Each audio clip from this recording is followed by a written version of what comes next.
Round 9 of the 2014 Sinquefield Cup had a surprise ending that proves one thing: Fabulous Fabiano is human. After playing Hikaru Nakamura into a corner, Mr. Perfect missed a move and a chance for his 8th victory in the tournament. Meanwhile, Magnus Carlsen also felt that he missed a clear win against Aronian. Today, Magnus Carlsen and Veselin Topalov will be facing off, and that will be a key battle for second place in the Sinquefield Cup. Meanwhile, Fabiano Caruana is the 2014 Sinquefield Cup champion. Final day of this tournament will surely offer more surprises, and it all starts right now.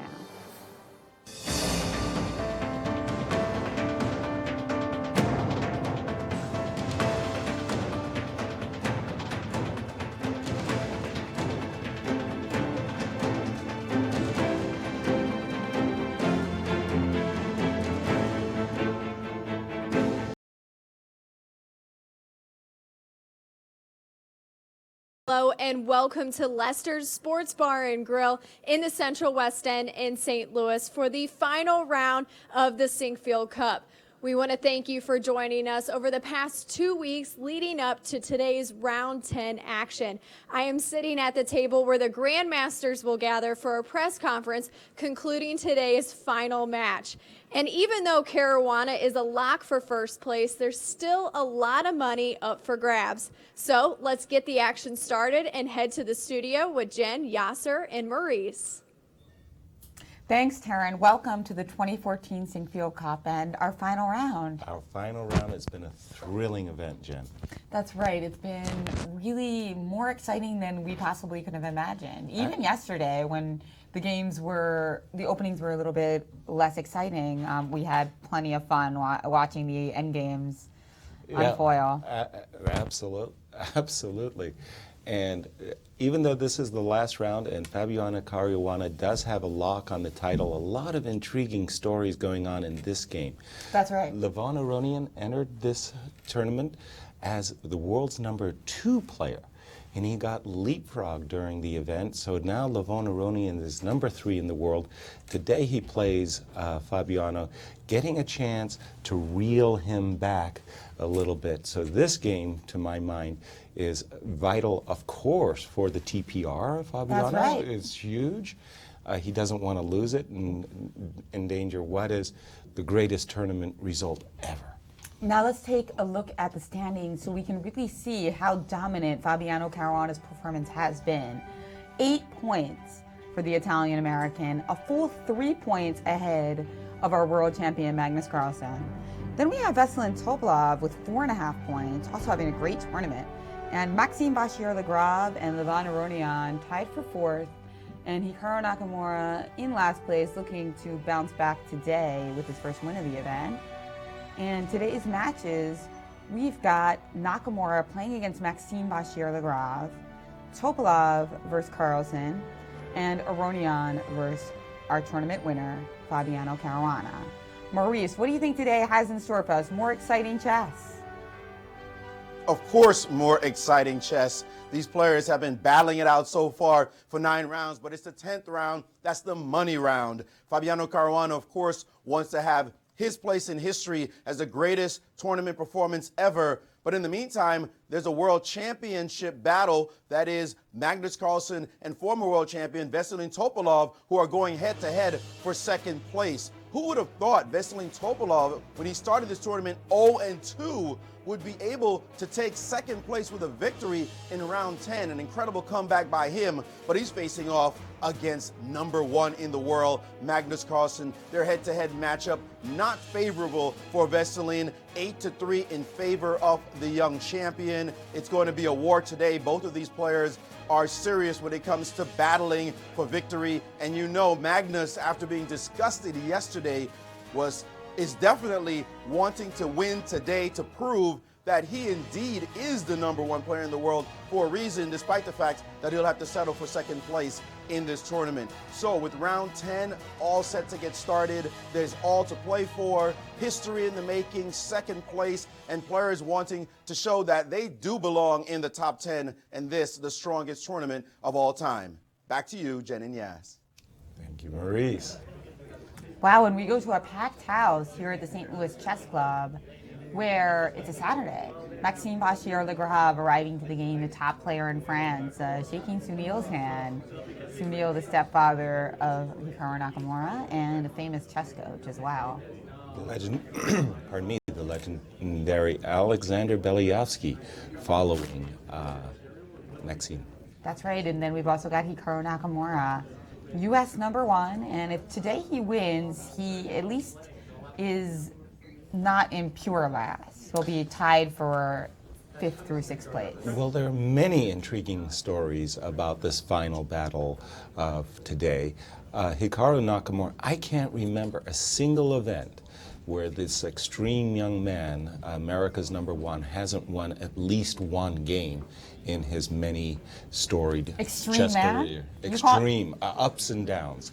I've seen him go through winning streaks, the likes of which Fischer would be proud. It seems like a compliment. Everybody wants to be an extreme man, right? Sounds It's like true. a deodorant commercial or something. But Hikaru is a fabulous fighter, and today he needs that win to get the disappointment of a poor tournament behind him, and again to keep his streak alive of at least winning one game in every tournament he's played.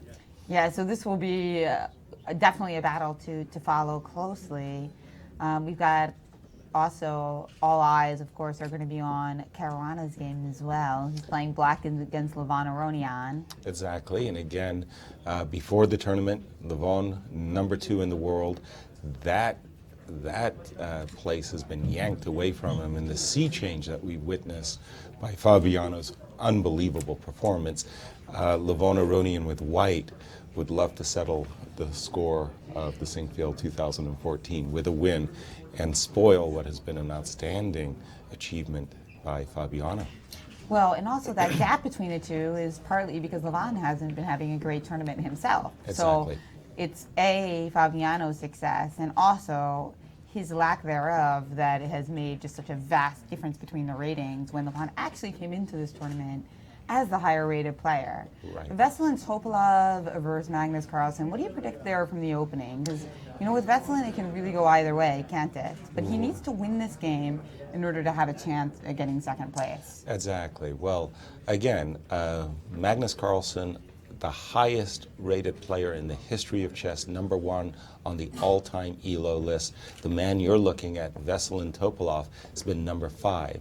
Now, although Veselin has 3 wins and 8 losses to Magnus Carlsen, 4 of their last 5 decisive games between them were made with the white pieces. So Veselin Topalov, having white today, knows he's in for a really big match as the world champion Magnus. And here he is with his swagger, Magnus Carlsen, followed by his father Enrique, I believe, and of course followed also by Norway TV. Exactly. And he's trying to fight his way into the tournament hall. That's packed. It's autographs after, and it does seem Look at that, that. I mean, the Midwest is known for being courteous. The people here are courteous, and you notice that nobody's asking him. Nobody dares ask him for the autograph before the game. Right. They wait till after the game. Absolutely. I mean, they're in showtime mode. I mean, they've got on their game faces, so to speak. Well, especially when he's kind of running late. There's only 2 minutes to go. It'd be one thing if he was like MBO, they're 10 minutes in advance. But, Exactly. you know, they can see he's just running up against it here. And what do you predict from this opening? Oh, we do see Jeannie Sinquefield in the audience as well. Dr. Jeannie Sinquefield, one of the founders here of the St. Louis Chess Club, witnessing the creation. Yeah, what they have created, talking with the chief arbiter, Chris Bird, and the players settling in. The opening, I'm thinking that not Levon, but Veselin is going to play 1d4. I don't think he can play e4, but I don't think he's ready to refute Magnus's King Pawn defense, Rui Lopez, and our tournament champion. The last to arrive, kind of running a little bit. Yeah, running late. He is the champ, but of course he was not happy with failing to win yesterday. It was a disappointment. I think it was even harder because it didn't clinch victory in the tournament. The tournament was already over. And what's going to be key for Fabiano if he wants to contest Magnus Carlsen's #1 ranking is, can I continually do this? Can I continue to play at this level? Obviously, you're not always winning, but at this level of accuracy. So yesterday is disappointing in that respect, I think, that if the answer is no, then how can he be number one? Well, his consistency has been simply extraordinary through the 7 rounds. Okay, 2 slips in rounds 8 and 9. But his TPR is just so far off the chart. It's been an extraordinary event for Fabiano. Has fatigue played a factor? Will he regain his energy for this, the last round? Lots of questions about to be answered. Well, one thing that we can note about Magnus Carlsen is he's really obsessed with sports and fitness. I know that Fabiano likes to swim, and he's also, all the top players are into fitness, but most of them not to the level of Magnus. So I wonder if that really plays a role in his unbelievable consistency and stamina in these tournaments. Well, exactly. A sound mind and a sound body, a fit body. All of the players actually seem to be in very good physical shape. Oh, yeah, absolutely. Of course, they're all very young. Only Veselin Topalov is the veteran at 38. But also is in great shape. But I think Magnus kind of takes the cake. Like, he's Yeah. really into it. Yeah, he plays If all you give him kinds a of free sports. day, it's like whether or not it's going to be tennis or basketball or both. Or soccer, yeah. All, I mean, all three. or all three, yeah, exactly. Yeah. It's not a question of if, it's a question of which, really. Yeah. And again, a very intriguing story about the game between Veselin Topalov and Magnus Carlsen. Magnus Carlsen, in a very recent interview that was posted on chess.com, said this, and it was win streak alive. Now, I know we said in the intro here that, we do have a little visual of that. He's finished +2 in his last 20 consecutive major tournaments. Currently +1 in the Sinquefield Cup. Must win today to keep the streak alive. Will, we talked earlier about how we're going to have surprises for you. Of course, we have a Sinquefield Cup champion, but one big surprise that you guys should keep your ears on this broadcast is that we are going to have Garry Kasparov calling in about an hour. So, actually an hour, maybe a little over an hour and 15, and so you're going to want to stay tuned so you don't want to miss that. It would be very interesting to get Gary's reflections on this event and what Fabiano has done. And there goes the bell. And Jeannie Sinquefield ringing the bell to start the final round of her namesake tournament, the Sinquefield Cup. Knight f3 by Levon on his opening move. A flexible one, but usually one that leads to d2, d4 openings. And I believe we have seen e4 by Veselin Topalov. I was leaning towards d4 because I didn't know if Veselin had come prepared for something against Magnus's Rui Lopez defense. Right, so he seems like he's ready to face the Berlin, but will Magnus go into a Berlin? That's the question, and it looks like he has. And the answer is yes, indeed. So today we do see the Berlin, which we noted in many rounds wasn't as present as we expected, but lately it's been making a comeback in the Sinquefield Cup, right? Right. Not only did Topalov play it against Hikaru, but we also saw Hikaru play it in the next round against Fabiano Caruana. Right, and in that game, Fabiano played a really, really nice game to build up a winning position, one that he let slip just at the time control, by the way. Yeah, it was just so sad because it was such a picturesque finale there that he could have constructed. So what can you do, though? I mean, you got to be a fan of both of these guys. For most of our American audience, it's really one homegrown American versus another. Even though Fabiano plays for Italy, obviously a very inspiring result here. And then meanwhile, Hikaru Nakamura, the U.S. #1 for so many years now, and with his kind of swashbuckling style and his personality, which he always says exactly what he's on his mind. Right. You kind of have to keep your eyes glued, whether or not you're a fan.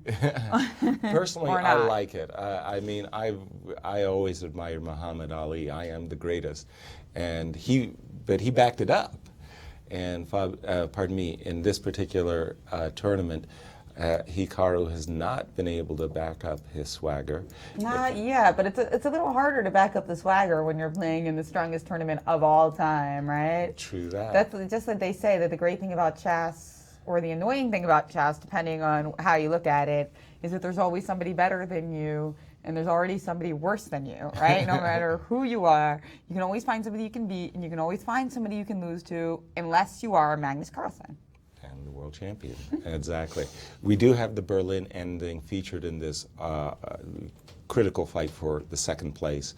Yesterday we saw Fabiano building up his position, like I mentioned, getting into a one position.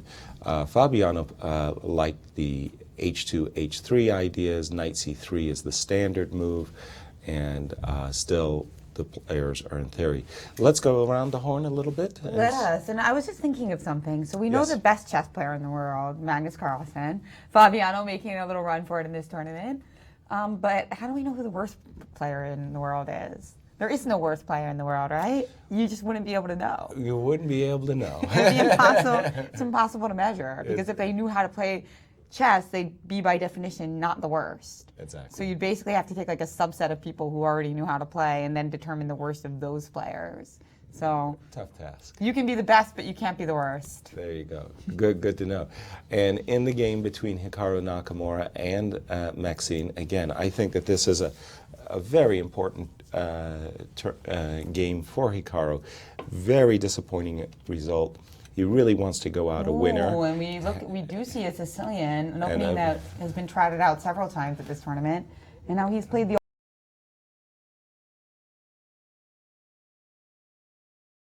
Hikaru himself. He likes to play the knight, or lots of moves in this particular position. My goodness, books have been written about this specific position. The very quiet H2, H3. The idea here is to play G2, G4, kind of getting a Carrez attack, swinging your bishop to G2, and getting a key grip over the D5 square. But that's got to be one of the, I mean, I think there's about 6 moves that are more popular than that move, right? We've got the super sharp bishop G5, the sharp bishop E3, the sharp bishop C4 that Bobby Fischer loved. The bishop G5 is long considered the main line. Bishop E3, so-called English attack. Those two are probably singularly the most popular moves. And then the Bobby Fischer variation with bishop C4, what Bobby used for a number of outstanding victories. Now there's also the quiet bishop E2, and there's F3, which often transposes into bishop E3 lines. So I think right there we have 1, 2, 3, 4, 5. Now you're pointing out. Yeah, we've got about 6 moves that I believe are more popular than H3. Although Rook G1 and H3 might be pretty close. Probably H3 is a slightly more favorite, but the idea of Rook G1, move championed by Alexander Shabalov, a U.S. champion, and many others, is this move Rook G1, again seeking this kind of a Carrez attack where you go G2, G4. A lot of similarities. H2, H3, probably one of the more restrained ways of meeting the knight off.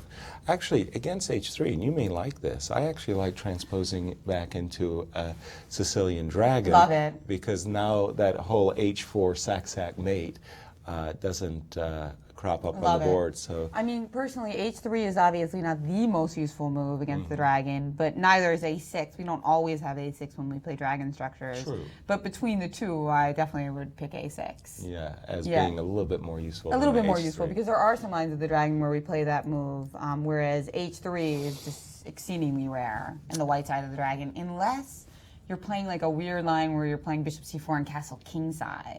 But that's not very testing, to say the least. Exactly. Flipping back to our fight for second, we do have, again, this Berlin ending that has been very topical at the highest levels. H3, again, a move that Fabiano Caruana, amongst others, Viswanathan Anand enjoys. And so King instead of bishop d7, which we saw yesterday. Right, King E8. Well, what to say? Many flexible moves for black. King E8, Knight C3, and B7, B6. A little bit of a surprise. Normally, when you're playing for B7, B6 ideas, strangely enough, your bishop usually is on D7 or E6, and you use the B7 square for your king. So playing B7, B6 this early, when your king's still in the center, strikes me as a little bit offbeat. We'll get Maurice to tell us the popularity of B6 in that particular position. Now bishop F4, this is a very concrete idea by Veselin. What Veselin is thinking is, hey, black's king is in the center. If I could play the move E5, E6, force the move. Let me just play a move for black so I can at least point out what I'm about to show, is that while the pawn structure is very symmetrical and black has the two bishops, the reality is that black's king is stuck in the center of the board, and white can try to use the open e-file to create some very nice tactical opportunities here. So bishop f4 is a very concrete idea of opening up the position. We don't see the move bishop e7. Instead, Magnus Carlsen has played for bishop b4, a move that we saw that Hikaru played yesterday with the idea of capturing this knight and forcing queenside weaknesses. Since there's no rook on e1, by the way, this move really does seem to encourage the jump knight e4 in the center of the board. I think that what Magnus has in mind is a very concrete idea of attacking the rook on f1 and forcing it to a less comfortable position. So still very, very interesting twists on this Berlin ending, which has been such a difficult animal for the top players to get their grippers on. Now, about that exciting Sicilian that we have on tap today, Hikaru actually played this line with both colors, both with white and with black. Okay. With black, he played it against Anand, and with white, he played against Van Wely. So he's a lot of experience then with both colors. That's right, and this game's actually following that Anand game that he played. E7, E5, attacking white's knight. White, Hikaru. So not playing your recommended G6, which I love. Okay, drop back with the knight. Then H7, H5. Basically what black is saying is, I'm taking your threat of G2, G4 very seriously, so I'm going to put a stop to that. He played H5. Bishop G5 by Hikaru. The drawback of this pawn move to E5 has been to create an outpost, a weak square in the center of the board that can no longer be defended by a pawn. So bishop G5, pinning this knight that defends D5. Bishop E6, quick capture by Hikaru, recapture with the queen. Knight D5, beautiful knight in the center of the board. Players with great experience love to have these big outposts. That's a big outpost for the knight. The other knight comes up to C3, supporting the knight. G7, G6. Wow, intriguing move. I thought that black might consider the idea of knight C6 to D4, getting an outpost for himself. G6, bishop C4. Bobby Fischer's move against the Najdorf, bringing his bishop to the A2 diagonal, the ideal square D5. And again, I think we're up to date with the players. No, a few more moves still have been played. Bishop H6. Where is that bishop going? Just stopping white from castling long. Hikaru castled short, and we have castles, and the makings of a very intense strategic battle going on here between Maxime and Hikaru. And this is still following the Anand game, with the exception of the fact that the moves knight d7 and a4 are not inserted. So we have this position in Hikaru playing black against Anand. And Hikaru played knight d7 or bishop h6. Somehow knight d7 and a4 were inserted in an earlier position. So you could just play knight d7, a4, and then bishop h6, and we would have gotten this position instead. And then we would transpose to a game from Hikaru's career. Exactly. Interesting position. Rich with strategic ideas for both sides. Black has the two Bs. Bishop on e7, bishop on h6, considered an advantage. White has his iron grip on the d5 outpost as compensation. Whose idea is better? I'm not sure. Now, it's interesting to compare the fact that we don't have those moves inserted. How does that change things? Can black try to just play b5? Is there any reason why our knight on c6 would be well placed? I mean, normally in the Najdorf, our knight is more happier on d7, but I'm trying to think about differences, because it seems like Maxime Vachier-Lagrave is playing quickly, no doubt aware of that theory of that particular game. Right. Especially since Hikaru has played h3 against Naidorf before, so Exactly. it had to be on his hit list for today. Well, one of the small drawback, well, a clear drawback of the move b7, b5 in this specific position, Jen, is that after bishop b3, this knight on d5 actually controls the square b4, and that's meaningful for the following reason.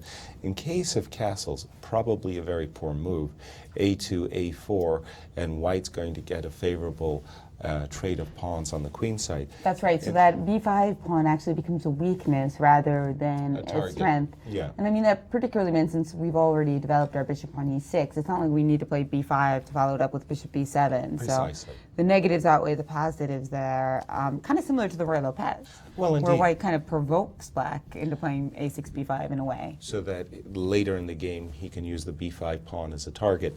In this particular case, normally speaking, the whole idea of the Sicilian of playing b5, b4 is to boot this knight on c3 out of the way so you can snap this pawn on e4. Since black has no piece attacking the pawn on e4, necessarily charging with the b pawn, not that effective. So we have seen, in fact, castles and now bishop to b3 by Nakamura, just getting that bishop out of the way right away. Now this is also following a key Grandmaster game between Paragua and a St. Louis Webster student, Laquang Liam. Yes, from Vietnam. Yes, from From Vietnam. Vietnam and now studying at Webster. Exactly. And a very high-rated player as well. Oh, actually, he world's was the top 20? alternate for last year's Sinquefield Cup. Since then, Wesley So has surpassed him. Right. But last year, I think he was actually slightly higher rated, and so he was the alternate player for this tournament. In case somebody had to drop out, Wesley was this year's alternate. Wesley So from Webster, ready to step in. And Now, this year, Laquang Liam is actually on the St. Louis Archbishops. One of the nice things about the U.S. Chess League, which my brother founded, shout out, Right. is that these players, they don't mind playing, and even though they sometimes play against much lower rated players because it's not rated. Right. Normally it's good if tournaments are rated, but occasionally when you're dealing with those superstars and you're dealing with lower rated players in the pool, Right. that freaks them out. Right. What do you think of that? it's always been very difficult to play against somebody extremely lower rated because the higher rated player risks so much, especially since ELO ratings are key to receiving invitations. So it's a big risk from the perspective of the top professional player, but on the other hand, it's fun to be a part of a team. It's fun to play chess, and you do have to stay in shape. So pluses and minuses there. Indeed, it is kind of an interesting issue. You know, Nakamura even played in the U.S. Chess League several times. Several times. Over its last 10-year history, and I'm pretty sure that if it was rated, he wouldn't have been able to justify it. Exactly. Because this one, he was already an elite player. Right, exactly. So I'm just thinking after bishop b3, we're likely to see a move like knight c6 by Maxine. The idea is to bring the knight to d4, pressuring this bishop, giving him the opportunity to capture. I was looking at a very forcing sharp line, f4. Now, most likely, black should actually just trade in this situation, but I was checking out this funny line, knight d4, f5, trying to blast open on the king side with takes, queen takes h5. I don't know if white's landing with any force over there because there is this crazy move, queen g, good defensive move, I should say, with queen g5, and it's a wild, turbulent game. Speaking of wild, turbulent things, Yes. I did get one tweet from one of our listeners at the hashtag SyncCup that he's going to spend Saturday night studying the Berlin defense. That is dedication. Who is going to spend Saturday night studying the Berlin? One of our fans. Oh, wonderful. Wonderful. Yeah, I mean, it's amateur night anyway. You should be going out on other nights of the week. But I just thought it was funny that they picked the Berlin instead of the Sicilian or something, right? Exactly. Study the Berlin. There you go. And by the way, let's take a look at Fabiano Caruana's game because we haven't really followed what has taken place our there. tournament leader. We got a little bit excited by that Sicilian. Okay, so we had the opening move, knight f3, c5, inviting Levon, by the way, to play an open Sicilian with white if he would like to. Instead, we see a symmetrical English and 4 knights English. g2, g3, the second most popular move I think, by far. Normally speaking, white plays d2, d4 at this moment, but g2, g3, d7, d5, a defense that Caruana has favored a lot in his career. d4 by white. Okay, now things are beginning to...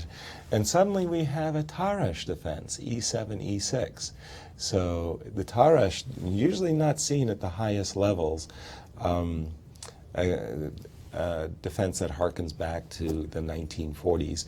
Takes on d5, knight takes d5. I think this is a very good idea to trade off a pair of knights. So we're about to see. There it goes. Another pair of knights, and this is the difference. With the bishop check, now bishop d2, it drops a pawn because after queen takes d4, you think to yourself, this bishop is hanging. I'm going to go over here, go queen check, and aren't I so clever?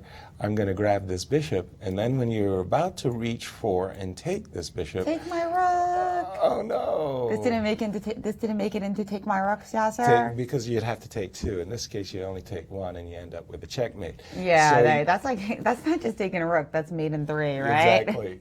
So against this bishop b4 check, Levon had to move his king, which is considered obviously a loss of the opportunity to castle. And with this move, he's inviting Fabiano to play the move bishop c3 and to try to snap this pawn off the board. After bishop c3, however, rook b1, white gets a pretty nice attack going over here on the queen side, as well as trying to keep black's king in the center. So always a nice thing to do, keep that king in the center, and those two shaboos were doing work. Two what? Two shaboos. Two shaboo. Apparently is that that's what Philadelphia speak? I think that's what Greg and I used to call them. Shaboos. And it stuck. It stuck with us. Apparently not anybody else though. For me, it was the two B's. Two B's. Maurice, what do you think about the openings and how they're shaping up today? Are you surprised? I'm quite surprised, and I'm learning quite a bit about these variations, seeing some offbeat lines take place on the board and some stuff I've just frankly never seen before. This line, most popularly in this variation, the game that we are now following between Caruana and Aronian with the white pieces. Here, Aronian played castles in a game just this year in Dubai, a rapid game against Radyabov. In that game, they ended up in a draw. But in this game, he decided to play the second most popular move, by a long way, by the way. The most popular move, castles, 1465 games in the database. This move, only 390 games in the database. And here, after d4, again, we see there are popular lines to play, but we've consistently seen the players go below the radar, try to find some wrinkle in the lesser lines. Instead of bishop e7, which is the most popular response, second most popular is c takes d4. And now they follow pretty much standard moves in the next couple of moves. And in this position, after knight takes, queen takes by a long way. 97 games in the database with queen takes on d4, only 9 with c3 takes d4. This move certainly not at all considered critical, and main reason why this move, bishop to b4 check, the latest game, top game between Anish Giri, the young phenom, and Vishwanathan Anand, former world champion. And in this position, bishop d2 was not tried. King f1 is considered the critical way to play if white wants to play for something special instead of trading off more pieces. This move, king over, and a new move on the board now. Caruana playing bishop to d6. This has never been tried. Castles was the main move here instead of bishop to d6. So here we have a novelty on the board, at least from our databases. And Aronian, having seen it now for the first time, recognizing, yes, that's a novelty. And he's got to think about, why would you play this move in this position, just dropping the bishop back from any dangers with queen a4. But of course, castles was possible. So an intriguing moment in the game. Not sure why this move was played. We'll have to study it some more to understand the nuances. Guys? Maurice, thank you for that. Really quite a remarkable game going on here. What I was thinking that Levon was trying to do was that in case Fabiano had played the natural castles, I saw an opportunity to snap a pawn here by playing rook b1 with a direct attack against the bishop. If the bishop drops back to d6, I could grab this pawn. You know me, I'm a pawn grubber.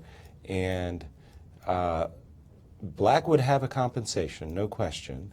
But would it be enough for a pawn? This bishop is putting a lot of pressure on white's king, but white has f3 with the idea of developing his forces. I know you like your pawn. I Yasser. like my pawns. You give it away in the way you ask the question. Exactly. Is it worth a pawn? You gotta Heck ask. no. But here's the wild move. Bishop, okay, instead of castles, bishop d6, as Maurice was saying, the novelty, white needs to solve what's he going to do with his rook, right? Then I think everybody's natural move would be to play rook b1 and put pressure so that when you do move this bishop, you could put your king, tuck your king away.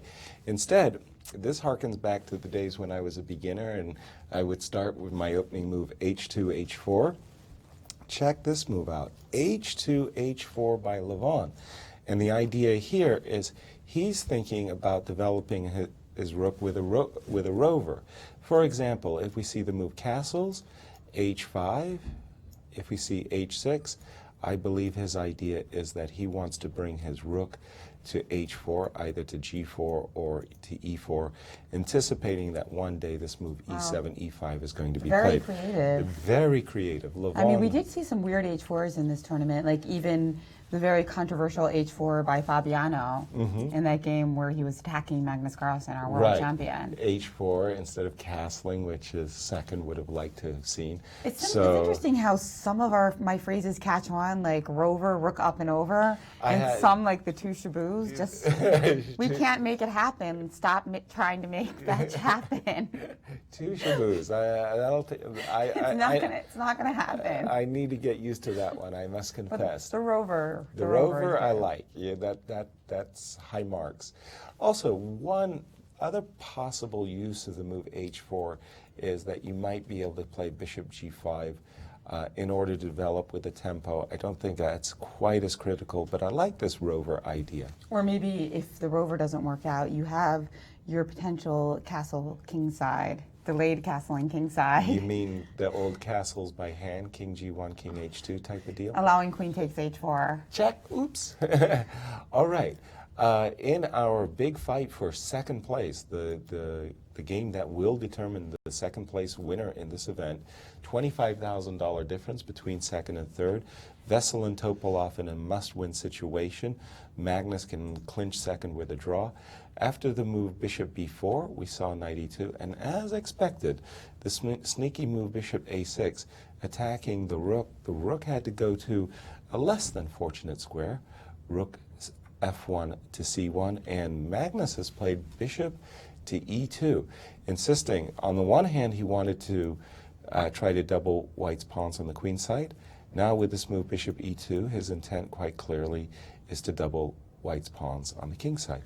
Now, speaking of the Berlin, Joseph Levine tweets that I suspect it takes more than one night to learn the Berlin. Indeed, not easy. I would say more than 1 month, but for those dedicated, I'm sure you'll get a lot out of it. You will learn a lot. Take it on a few dates, not just one. Not just one.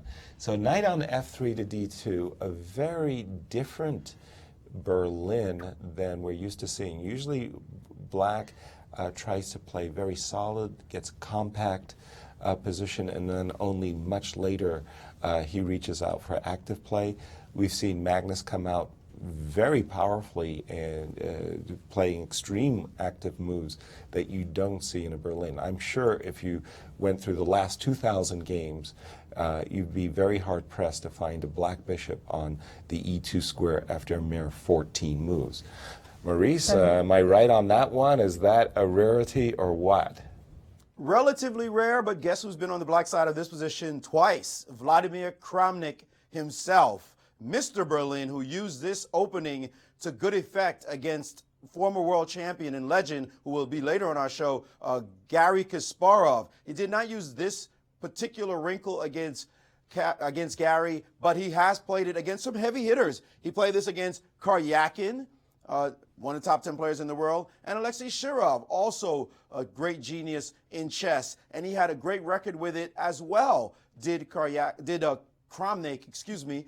Kramnik used this 1 draw and 1 win, although one of the games was indeed a blitz game. The idea behind this line, after the bishop moves, trying to double pawns on this side, now this bishop a6, and rook f to c1 was necessary here. The main reason being that if you played the rook over to d1, then you'd run into that bishop to e2 move, disrupting the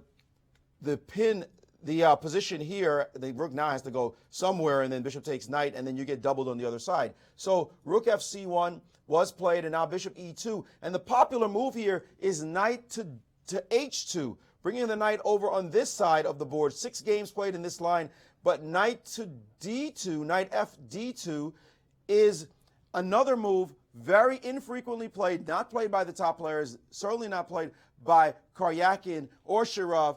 This move meant to bring the knight to this side of the board, and now the engines are saying that although this is not an often played line, that the position is slightly better for white. So knight f d2 has Topalov prepared this whole line, knowing that this move gives him a little bit more than the other move. This move, by the way, allows him to bring his rook to e1 without having to worry about this bishop. So already white is planning to move this bishop off this square. I want to show you a key difference here. If you play knight to h2, black has various moves here, rook d8 being a very popular one. Now you cannot bring the rook over to attack this bishop until you play the move c3. Now, once you play c3, you've weakened some squares. So let's say the bishop drops back. Now when you attack this piece, this bishop has options. It could go either to d3 or it could go to c4. It has these 2 choices in this position. But if we go back now to this moment and you insert this move, whatever move you play now, when your bishop is attacked, you no longer have either this move or this move. You have to grovel all the way back to the a6 square, and you wonder, well, why'd you put your bishop there in the first place? Because now c3 will come chasing your bishop back, and this bishop is back on a6, having made 2 moves for absolutely no reason. So knight f d2 is an important wrinkle here that Carlsen overlooked. We'll see as the game unfolds in a battle for second place here in the last round of the Sinquefield Cup. Guys? Thank you, Maurice. And in just that last final position that you showed in your analysis, you got to keep in mind that in many times in the Berlin, white is very happy to play the move e5, e6, trading this pawn on e5 that oftentimes gets in the way of this bishop for this double pawn on c7. And if after, for example, in this position, let's say this move rook d8, what Maurice was showing, as well as rook e1, you can toss in e6. And this is something that black has to be very wary of because, again, his king is still in the center. So at the moment, I'm going to say Topalov for choice in this battle in the opening. Well, speaking of surprises today, we have Garry Kasparov, former world champion, human rights activist, author, speaker, coming on later. And we also have one of the funniest grandmasters out there, Ben Feingold, humanitarian, author, speaker, and a funny dude. Birthday boy. That's right. Happy birthday to Ben Feingold. I would sing it, but I think everybody would turn off the broadcast. So I'll turn it over to Maurice's lovely vocals. Look at her funny. Maurice, take it away. Thanks, Jen. I'm not going to sing either, but happy birthday, Ben. Thank you. Thank you. So I even got my present with you. Got your present. Yeah. Wow, very exciting. It's all wrapped in a nice bow. So your birthday gift, round 10 of the Sinquefield Cup. That's a pretty cool gift. That's a good gift. Yeah. But they put you to work anyway today, didn't they? That's what happens. You catch no breaks. Well, let's get to the games, Ben. This game here between Carlsen and Topalov, this new move, knight f to d2 instead of knight h2, well, not totally new, has been played at the lower levels, but this seems like an improvement over knight h2, giving this rook e1 a chance to just chase that bishop and make it look irrelevant on the a6 square, having made those 2 moves. What are your thoughts about this? Right. I actually like this move. And, well, Magnus just played, I guess, this is the actual game. He played bishop takes. He did play bishop takes. Yeah, on d2. I think you have to do that. I think if white gets c3 and then black's a little too cramped with his bishop on e7. Yeah, actually, Kramnik had 2 nice wins with Black against 2 really strong players after net H2. This line scores really well for Black, B6 not being as popular. And, well, Topalov plays the Black side of the Berlin, as we saw when he beat Nakamura, so he probably knows the B6 line, and this is probably what he had ready for it, was knight FD2. Alejandro said something interesting in our joint commentary. He says, White can't really lose this position, but as we pointed out, White has to win this game. Not only does he get more prize money, he'll be 3rd in the world if he wins this game. He'll go up in the world rankings. So I think Topalov wants to win. Pretty incredible considering that he lost the first 2 games of the competition. And was losing in round 3. So, right. yeah. Quite a shock to see him come back. Of course, Magnus is looking to cement himself as well. He hasn't had a less than +2 performance for 20 consecutive tournaments. Wow. So he's got to try to win also just to keep his streak alive. No, I think both players want to win this game. And, of course, it's a major success for Topalov if he not only comes in clear 2nd, 3rd in the world, and a big, after losing the first 2, would be amazing. So this would be incredible if Topalov wins. If Magnus wins, I think he only loses 2 rating points this tournament. So that's okay. Not the worst tournament ever. Absolutely. Now we go to a game between Aronian and Caruana, and this is bizarre. I mean, you don't often see a king sitting on F1 in the opening, pawn on H5, open play. What does White really have here for this formation? Right, and actually this was a non-game this year, last year, but it was like a rapid blindfold game. It wasn't against like Anish Giri. Yeah, it wasn't the most. Anand had black. It wasn't the most important game of the year, right? No, I think if White wants to get an advantage, he has to play King F1 here. Actually, Queen takes D4 is more normal than C takes. And okay, Aronian is trying to get a position that's a little bit unusual, and I think he really wants to win today. He hasn't won since round 2, and I think he'd like to finish the tournament on a high note. I don't think the king is badly placed on F1. I think it's going to go to G2 later. White has a little better center. I think we actually preferred White a little bit here. But really? Yeah, a little bit unusual play. That pawn on H5 doesn't concern you? Well, it concerns me actually for both players. In the endgame, it could become weak, but if Levon gets an attack going, it might concern Fabiano. Indeed. So let's go to this position between Nakamura and Maxime Vachier-Lagrave. And this one is probably the most dynamic of all the positions. Right. All the minor pieces still on the board. Well, at least one trade of minors, the knights, but this just looks like an exotic Sicilian, the kind of thing we love to see being battled at the high level. Yeah, and these are both Najdorf players. We thought maybe we'd see a Najdorf when MVL was White as well, but it didn't happen. Nakamura has actually played this line with Black, as I suspected, and he played a little bit differently. This was a game played by Webster's student, LeQuang Lim, who's actually playing chess right now, so he can't be here to help us out. He had a draw with Mark Paragua in the Asian Continental last year, and let's see, they made a move since I came over. I think this is still the game. So that game was a 29-move draw, and we thought Black more or less equalized. It sort of looks like a Sveshnikov, except Black maybe a tempo or 2 ahead of normal positions, and the bishop on H6 is pretty good. We didn't have to, go to G5 and E7 and move the bishop around. So, maybe about equal, but a dynamic kind of equal where we're going to expect a decisive result. So big fight still for the bottom of the tournament table. Were you shocked yesterday that Caruana missed this win and rook takes G6? That was one of the most shocking. I mean, he had several wins that he missed, but rook takes G6, I mean, I found it. So I was really surprised that Fabiano didn't find it. And he just said, like, he wasn't looking for it. That wasn't. And yeah, I read on the, I saw you guys that, like, right away, Hikaru told him after the game, hey, you could have beat me with rook takes G6. Yeah, so players like that's to something, give that dig in really that quickly. seems like something Hikaru would just play in a 1-minute game without thinking. Both games I was surprised he didn't win. I thought he was going to win against Carlsen. I thought Fabiano was going to win yesterday. But, okay, the brakes have been put on a little bit. He's already won the tournament. I'm sure he still wants to win today because 9 out of 10 ain't bad. Indeed, is not bad at all. Well, thanks, Ben, again, for your insights, and get some cake. I'll see what I can do.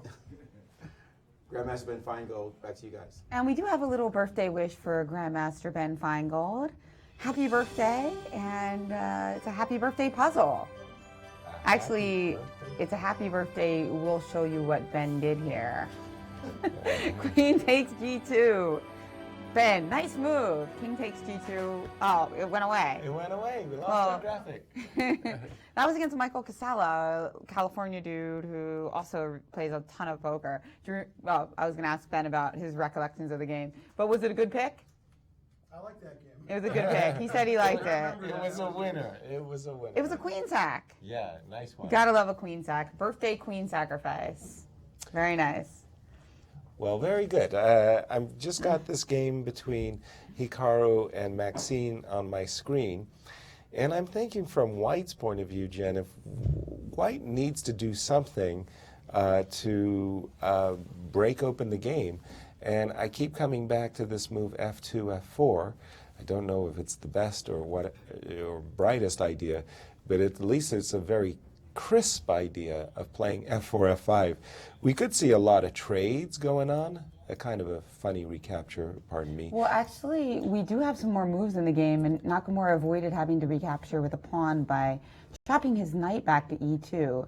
And this game's actually still following that Paragua Liam Kwong game that we mentioned earlier. That ended in the 29 move draw. So knight e2, challenging the knight on d4.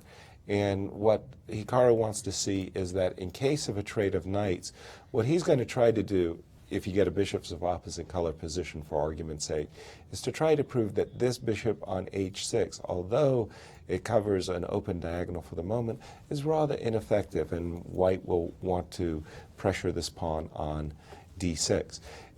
On the other hand, it's probably a better idea for Black to actually swap this bishop. And indeed, that's what happened. And now Nakamura is showing the point of another point of his knight maneuver is that now he can take it back with the queen, put some pressure on b7, and also keep that pristine pawn structure. And now we have pawns, yeah. We have the first new move, b5.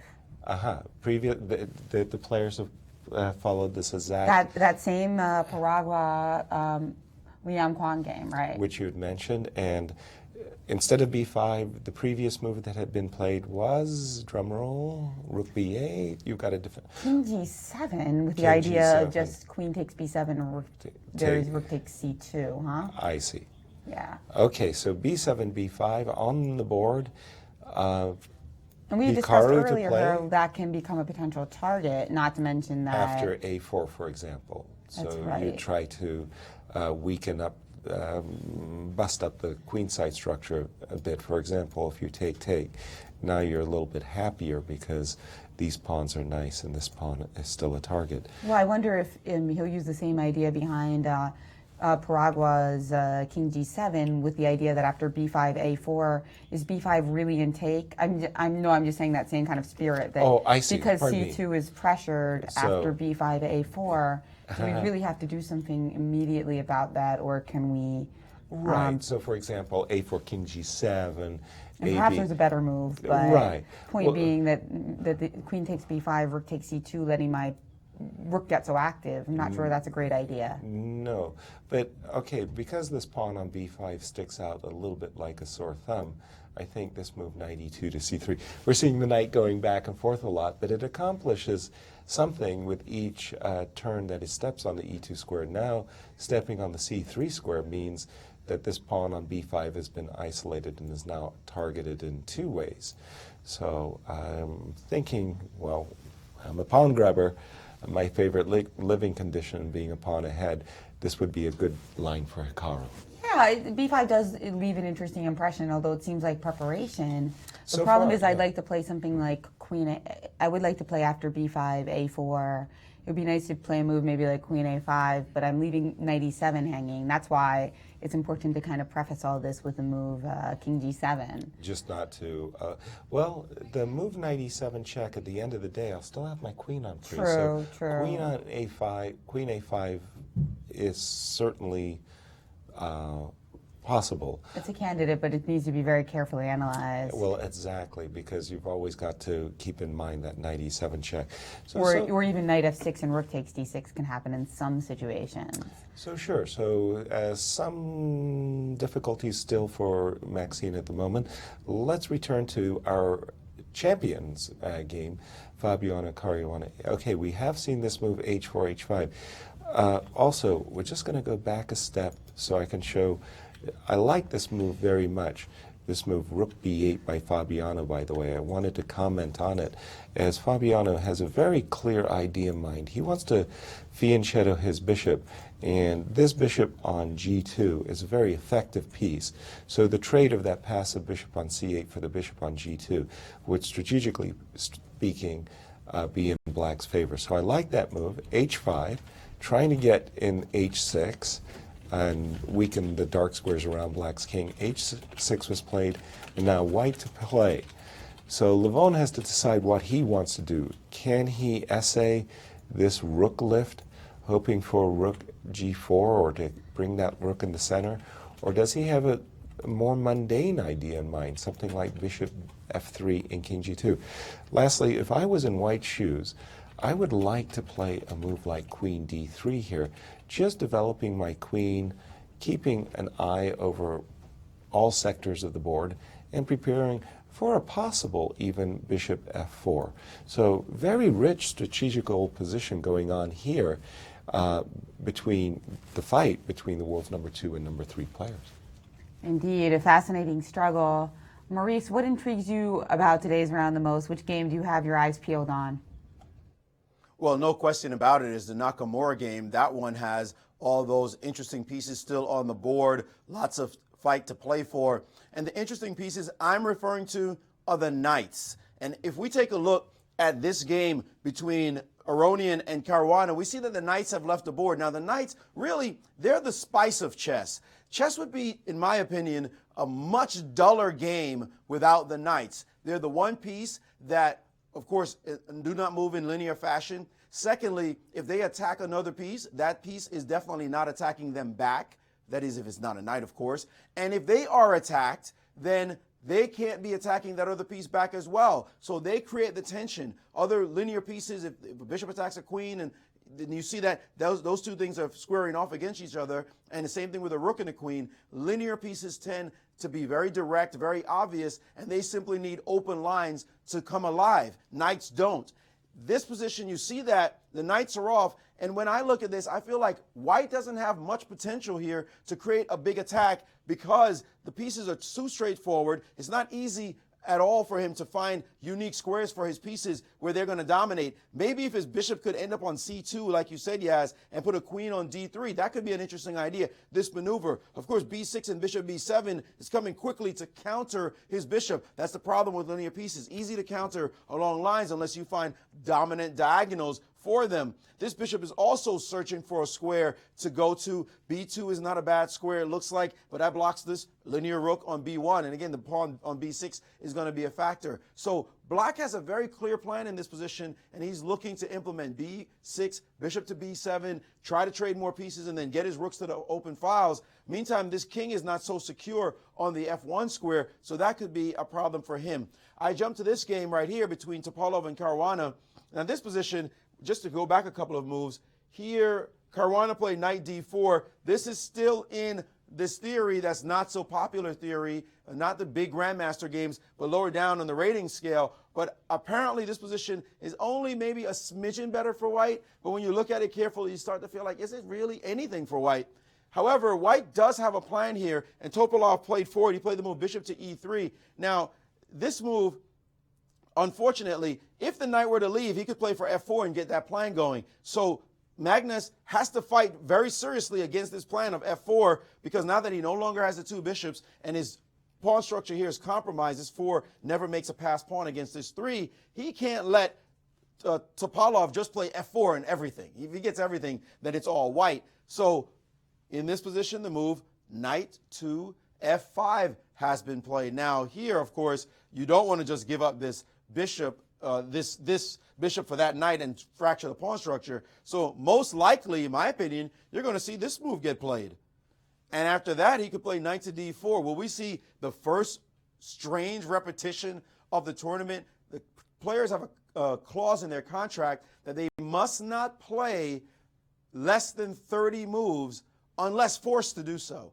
Unless absolutely forced to do so. So now, in order to avoid that, Topalov, and he has played bishop to f4, and if Carlsen plays knight back to d4, which he has done, we may see this clause come into effect. Does Veselin have to come up with a different move in this position. He has to move c3 as well, so he could keep playing this position out. But if he plays bishop to e3, there's going to be some controversy here because he's certainly not forced to play the move, and he's not worse after c3. So bishop e3 repeats moves, c3 keeps the game going. We'll follow this now, this strange development, as it unfolds. Guys? Thank you, Maurice. Well, not that I'm a betting woman or anything, but I'm betting against the draw by rack. I don't believe it's going to happen. Well, again, from Veselin's point of view, so much at stake that he's giving, if he were to agree to such a short repetition, he's ceding the world champion the second place. And again, as mentioned, remarkably, I didn't realize that because Levon Aronian's having such a poor result, if Topalov could actually garner a win here, he jumps to number 3 in the world. That's very, very meaningful. So I'm 2-1 thinking against. C2, C3, keeping the game alive, playing for the result is what he should play. Guys, but isn't it illegal for him to play bishop e3? No. He's allowed to? I mean, yeah. The reality is bishop he does not have to play bishop e3. c3 is a normal game. Sure. So he cannot go to the arbiter and say, I have proof, I must play bishop e3 or something worse. No. But a normal threefold repetition or a perpetual check, if you like, that's perfectly bishop e3.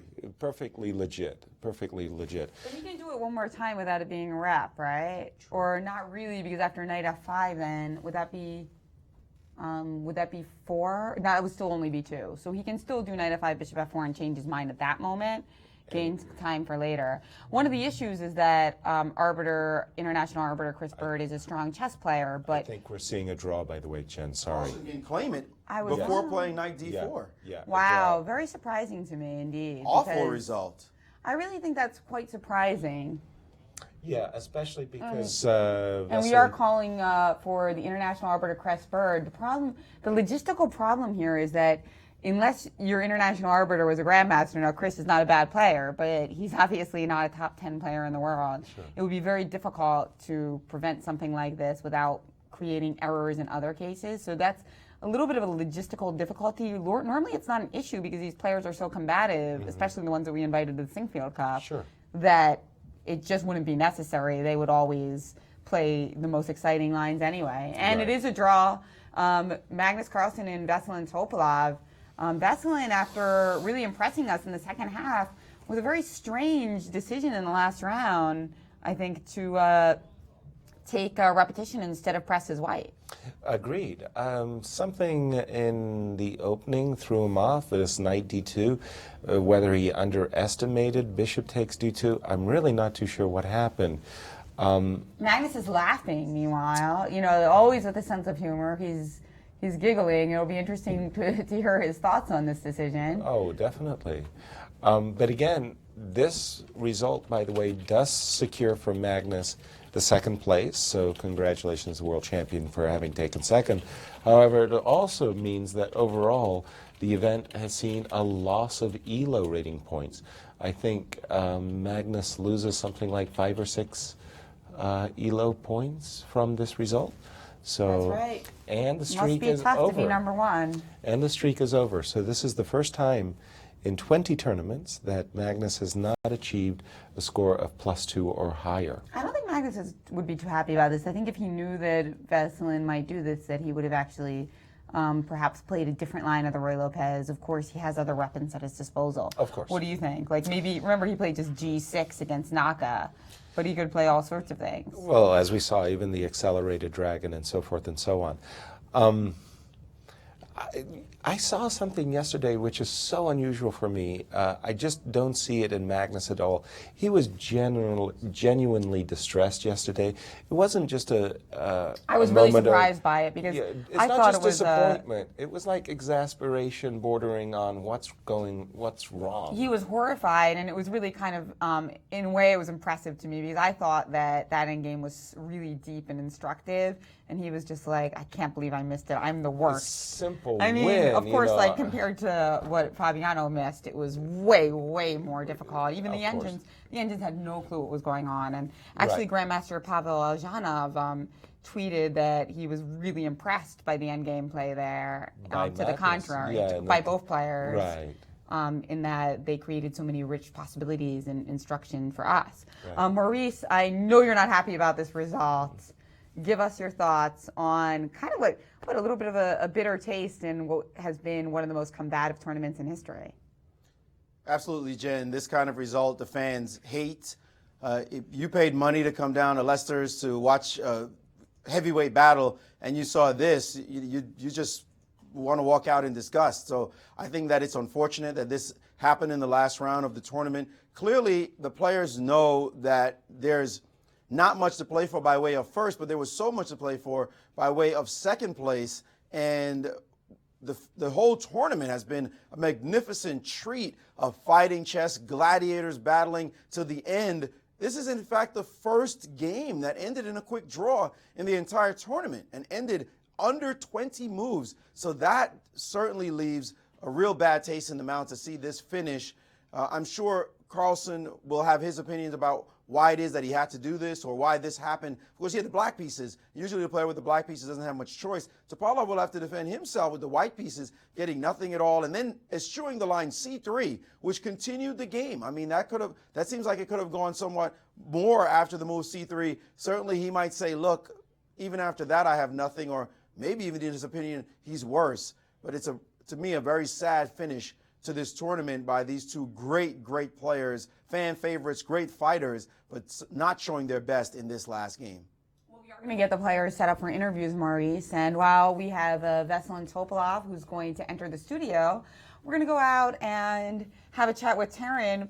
People have been coming in all across the country. In fact, some of them inspired to come without previous plans. And she talks from one such man from Dallas. Hi, Jen. Yes, thank you. I am here with Dr. Labajan, and he came from Houston after watching our broadcast last week. He said, I've got to be here in St. Louis, and it's your first time here. Yes. What are your impressions of the chess club? Very, very, very nice chess club, and I would like to compliment the Sinquefields for the superb organization of this world-class tournament.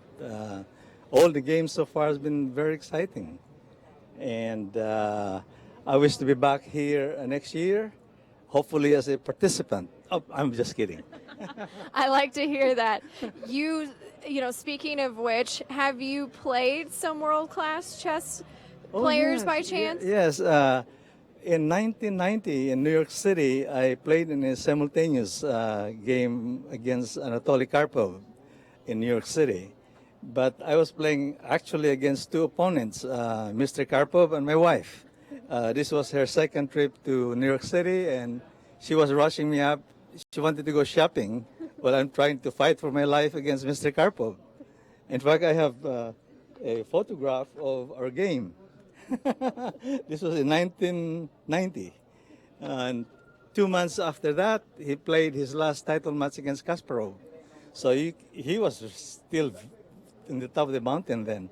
And my knowledge of chess can be contained in the back of a postage stamp. I don't play chess very well. But you've had some wonderful memories and making memories here now. I would say I don't regret coming here, and most probably I'll be back next year. That's great to hear. Yeah. And what has been the most exciting part of the chess this whole tournament for you? I think meeting the chess players in person. I met all 6 of them. Yes, and to watch them actually play instead of just on television, that's something else. The last time I was able to do that was when Bobby Fischer went to Manila in 1967. There was a tournament there called Beat Bobby Fischer, and he played against my cousin, Jose Pascual, who was at the time the national champion.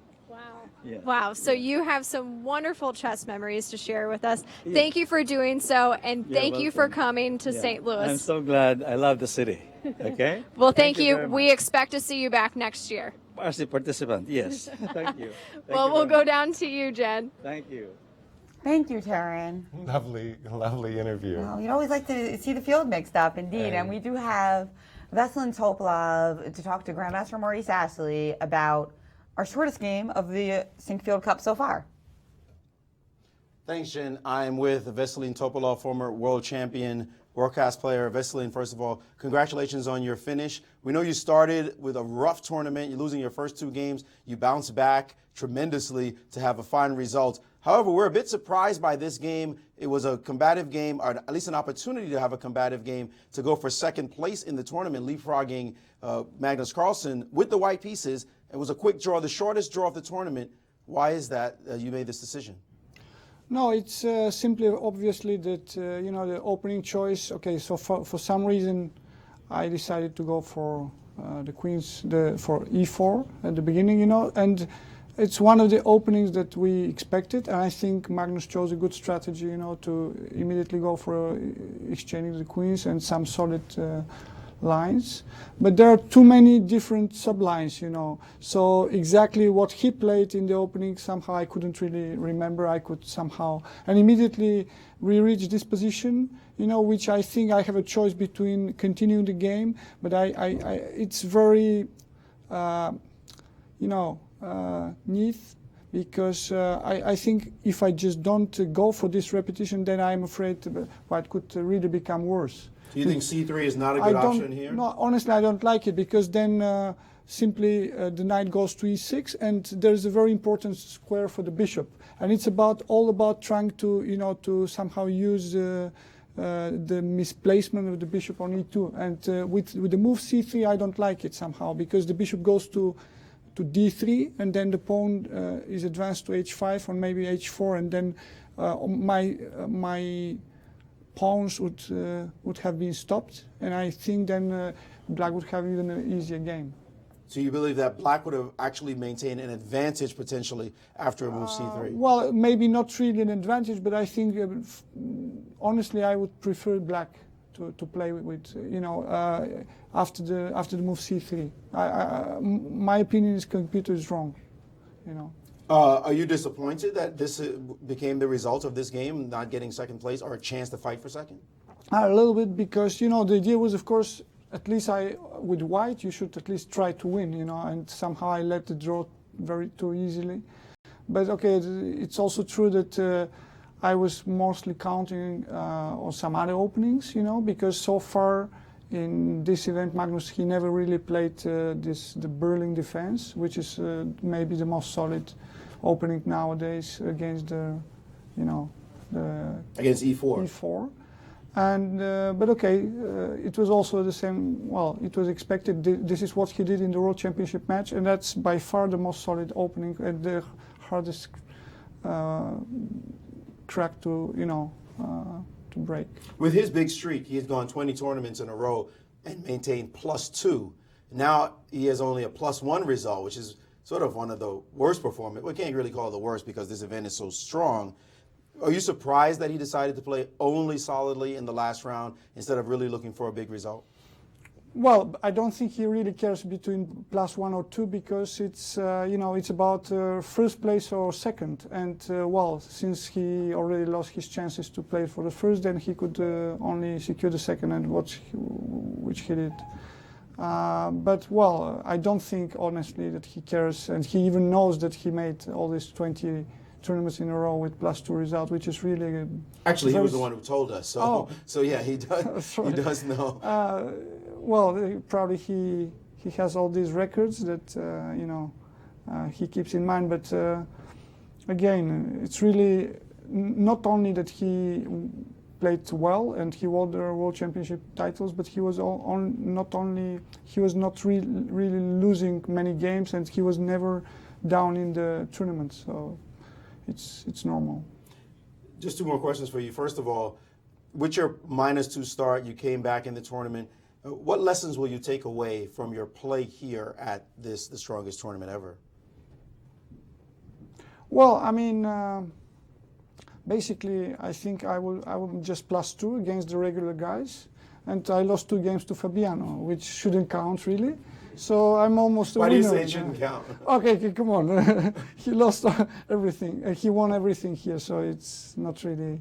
I mean, that's the, sometimes it happens that all your opponents jump to your preparation, and that was a bit, what happened. Not only he played well, but he was a little bit lucky with the openings, because especially with the white pieces, almost in all games, even the games he drew, he was getting close to big advantages or close to winning positions. If you were calling this luck, he drew 2 games with white that he, to all rights, he should have won. I mean, in some ways, he's unlucky in those 2 games. And then he's +7 after all, and he won a lot of those games with black as well.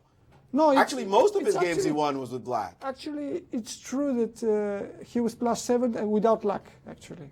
And it's very strange, honestly. But Karpov 20 years ago, when he made all this big result in Linares, 94, that was his same case. That he won plus a lot, and then he was pressing several more games. He missed. I think he was better against Kamsky, Kasparov, and Shirov. Well, great memory for 20 years ago. Finally, giving you an opportunity to talk about the Sinquefield Cup itself, the organizers, your feelings about being able to play here in St. Louis. I mean, okay, it was really, for me, a great opportunity, because somehow, the chess world, we always going to the same places. For me, that's a new place, and okay, not new faces, because all these guys I've played before, but it's certainly good to open new markets. And especially America, it's a very important country for chess, and I don't think FIDE really does a great job here. So thanks to Rex, I think chess is still alive, and really I believe FIDE should do a lot more for chess in the States.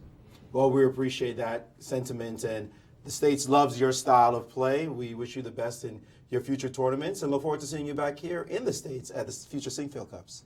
With great pleasure. Thanks so much. Vasilij Topalov, one of the great players in the history of chess. We wish him well. Guys?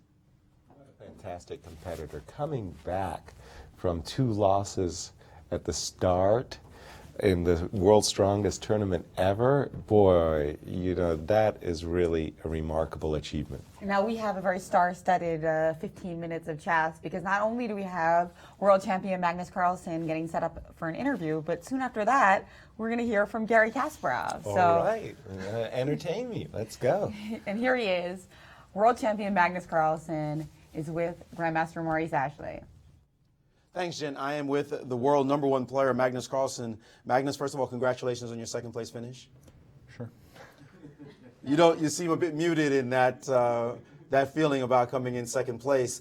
Before we get to that, this position here, were you pleased to be able to play? Well, you played at Berlin, so you forced a sort of solid position. We were surprised that you would go for what seemed like an ultra solid position to play the last game. Your streak of 20 tournaments or more with at least a 20 tournaments with at least a +2 score or more has been broken. Now you're only a +1. What are your feelings about that?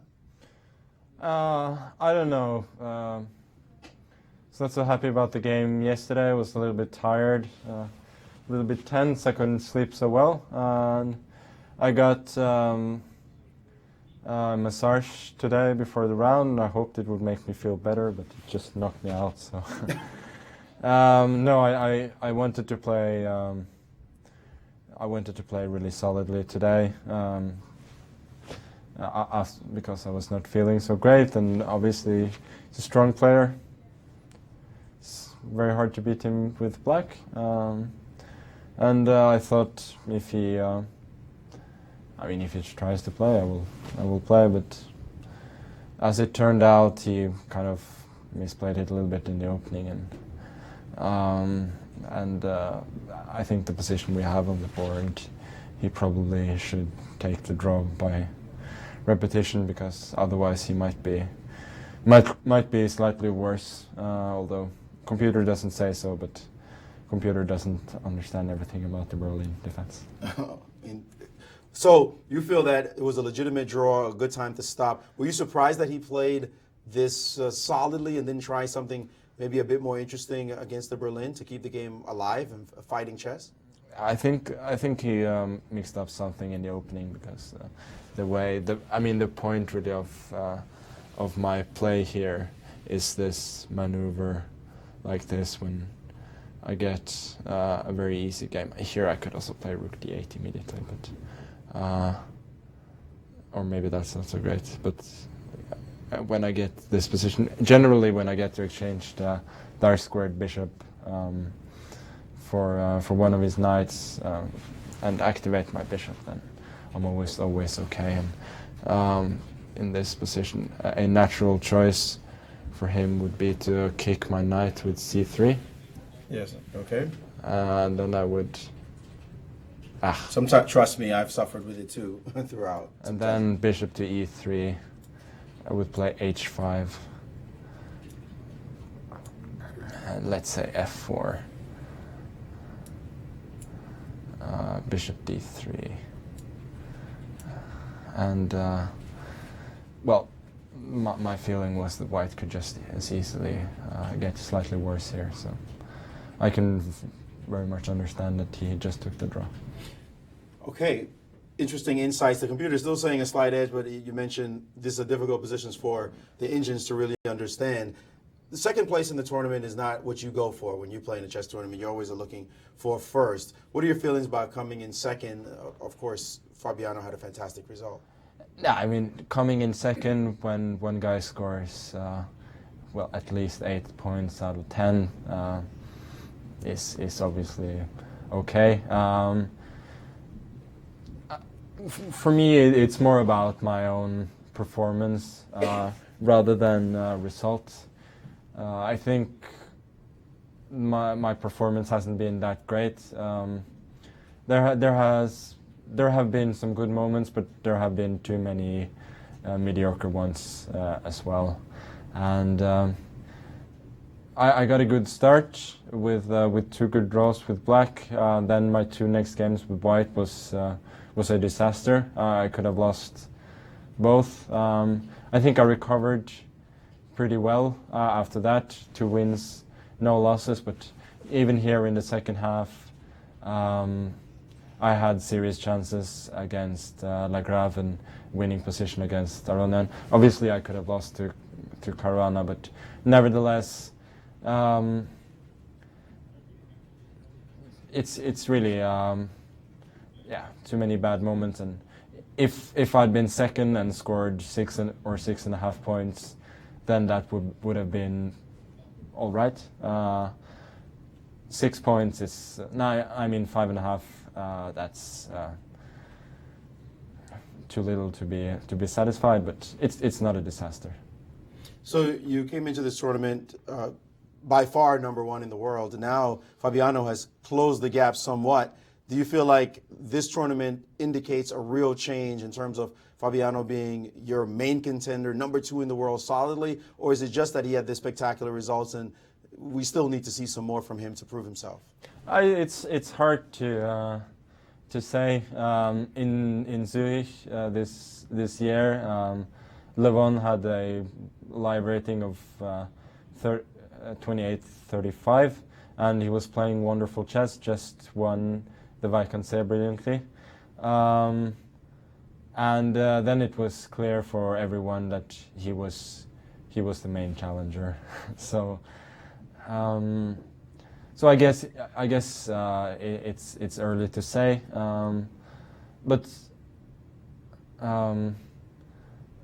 but of course, if he can keep something close to this level up, then it's going to be tough. But once again, it's one tournament and shouldn't draw too many conclusions. But what do you think about yesterday's game? This rook takes knight miss, rook takes g6. Yeah, it was. He's clearly tired, as are other people. Since that's something a good player on form should find every time. But I guess yeah, I mean, technically could have had 9 from 9. Which would have been completely ridiculous. We couldn't even calculate his performance rating if he had done that. Last question for you. The Sinquefield Cup has been good to you. At least last year was very good to you. You came in second this year. What did you think about the organization, the tournament itself, as a staple on the tournament circuit? You know, everything's been great. Discussed ideas with Rex already for the next one, and hope to be back. So I'm very happy that Rex and the St. Louis Chess Club is doing such a great job for chess, and it's it's a great new addition to the tournament circuit. So I'm just hoping next time maybe it will be a 2-horse race instead of just one. Well, thank you so much. We're happy to hear that you enjoy this tournament, and we wish you the best in your future events. Thank you. World champion Magnus Carlsen, a bit muted about second place, but good news for us, he'll be back, guys. Smiling so much, my face is starting to hurt because we love to hear that he wants to come back. World champion Magnus Carlsen. Good news. And from one hero to another chess hero, we are going to take a quick break, and then we will be back with Garry Kasparov.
My name is Fabiano Caruana, and you are watching the Sinquefield Cup live in St. Louis. And welcome back to round 10 coverage of the Sinquefield Cup, the strongest tournament of all time. And we have a treat for you. It is always a pleasure to welcome the former world champion, one of the legendary players of chess, Garry Kasparov himself, to the show. Garry, welcome. Thanks for joining us.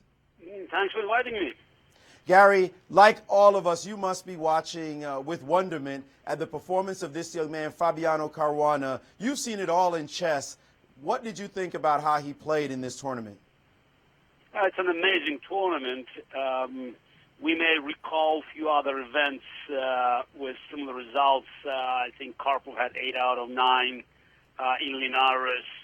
I had a streak of 7 victories in Vikandze, but first of all, this tournament is much stronger than those that I mentioned. And also, what is most amazing that he had such a phenomenal result without any luck. I mean, I can easily recall a few games that Karpov was lucky in Linares. I probably was lucky in a couple of games in Vikandze, but Caruana actually could have even a bigger score because two draws he made, it was him missing winning chances. Did you feel like that he was tired at the end, missing those moves? Rook takes G6 certainly was bad. I think it's tired. He's tired, and actually, I'm surprised that he could play with such energy for so long. I remember my own, feelings in Vikandze. I made a draw in the first round, then won 7 in a row, and then I played Ivan Sokolov, who was definitely not the strongest player in the tournament, and I lost so poorly. I couldn't remember the line that went ages ago. There was some form of blackout. So I think that after winning so many games, there's inevitable. It's not complacency. You're worn out, and I have to give credit to Fabiano, who played these 2 games with Magnus and with Hikaru, with definitely passion, determination to win, and he was close. I mean, with Hikaru, it's almost by force, and with Magnus, he had a dominant position, and it was Magnus who had to mobilize all his abilities to survive. Speaking of that, do you feel that this indicates a real change in chess? These 2 players, 23 and 22 years old, so young as numbers 1 and 2. We can't even remember numbers 1 and 2 being this young. Are they the future of chess? Is this the championship match you think is the rightful championship match to see? Look, I mean, I don't want to be provoked to give you an answer that you probably want to hear. I always believe that for the World Championship match to be really an attractive event for sponsors and for the public, that should include number 1 and number 2. I mean, unfortunately, you cannot guarantee that you have both number 1 and number 2. When Magnus played Vichy, though it was a World Championship match, we all knew that it was very much one-sided. So to have a World Championship match without one of these players, and especially if something goes wrong without both of them, I mean, will serve no good for the world of chess and for the respect of the title. Going back just a bit, the Sinquefield Cup itself, what do you think about this as a new addition to the tournament scene? Yeah, I always believe that, it's just the quality of chess and the fighting spirit that's shown by the players. This is something that has never gone, and it was astonishing for me to hear stories about the end of the game of chess. It's the draws, inevitable, and no energy. I mean, we could see Magnus, who revitalized the game of chess, and now with Magnus and Caruana combined, it's a clear demonstration that the classic chess is very much alive. The tournament, Sinquefield Cup, had not just many decisive games. It's an amazing spirit, fighting spirit shown by all the players, and I think that Sinquefield Cup already played and will be playing a phenomenal role in reviving or actually keeping up the reputation of classical chess. We know you've been a fighter all your life. You just had one journey come to an end. What is your next series of of interesting ideas that you're going to bring to the chess world now that you moved on from the politics that you just finished? Look, for me, it was not just politics. I have to disagree that it was not just, a political event. It was politics for our opponents that know nothing about promoting the game, but to know how to attract the votes. I still believe that the game of chess deserves better. People who are in charge, still in charge, they are not having the interest of chess in their heart, and even if they are not capable of doing things that are required. And I believe that under current circumstances, I have to find the best algorithm to make sure that what we proposed in our program will be somehow realized. You've been traveling the world talking about kids' chess, promoting chess on the scholastic level. Please tell us about your efforts there. Oh, it's still very much in my agenda. I have created, as part of chess foundations around the world, 5 of them in New York, Brussels, Johannesburg, Singapore, and Mexico City. I mean, not just to fight for defeated presidency. For me, it's a long-term investment. I believe that chess belongs to the classroom, and this is the future of the game. And it's less than a month since we had this event in Tromsø, and I'm already thinking about future steps to energize our programs and looking for sponsorship, both corporate sponsorship and government support, to make sure that these programs will enter the classroom. And I'm quite optimistic that what we did throughout the campaign and the investment of our time and energy will not be wasted. Well, Gary, we always love hearing from you, and the programs that you do, the vision that you have for chess have been always majestic, always grand, and we look forward to seeing what you do in the future. Thanks so much for joining us on the show. Yeah, by the way, I'm surprised. You didn't ask anything about the games today. Oh, I didn't want to press. I didn't know if you were following. Did you have anything to say about the games? No, I don't think there's much to comment, but it's quite amazing that you asked about everything except the games that are being played as we speak. No, I figured you had enough to think about. So if you want to make a comment, though, on one of the games, okay, certainly. One game was a draw, and I think that Magnus, didn't have much of a fighting spirit today, and Topolov was also quite happy with his 50% score. And the most interesting game, Aronian and Caruana, but I see no reason to believe that Caruana is in any danger. I think it's roughly even. Okay, probably yes. I think Black is absolutely fine. May I ask you, what do you think if he draws this game? Will this performance go down among the greatest ever, or is it the greatest single performance ever, given the competition? I would say it's probably the greatest. I don't know how to evaluate the results of the tournaments played 100 years ago or even before. Naturally, there were some phenomenal results. But if we talk about modern chess, including Bobby Fischer's performance, unless you count the Fischer matches with Tamara and Larsen. If we look at the tournaments only, I would say it's probably the most impressive result, considering the strength of the opposition and also the quality of chess. I want to make this comment again.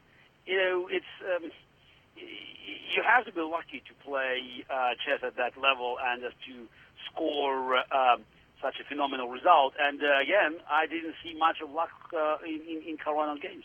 In fact, we've mentioned he might have been unlucky to get the score he has in some ways because. Yeah, but naturally, again, this is it's very hard to say because he was winning against Nakamura.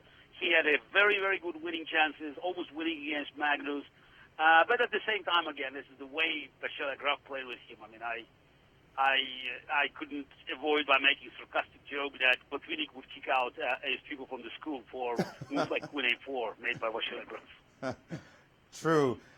Were you surprised? I want to make a little twist on this. Were you surprised by that quick draw? However, in this tournament, that last round draw, I understand players were tired after 10 rounds, but they've been so combative. Were you a bit shocked by seeing that result, or is it just, you know, one out of all these games played? I guess it's going to be 30 games played that something like this had to happen.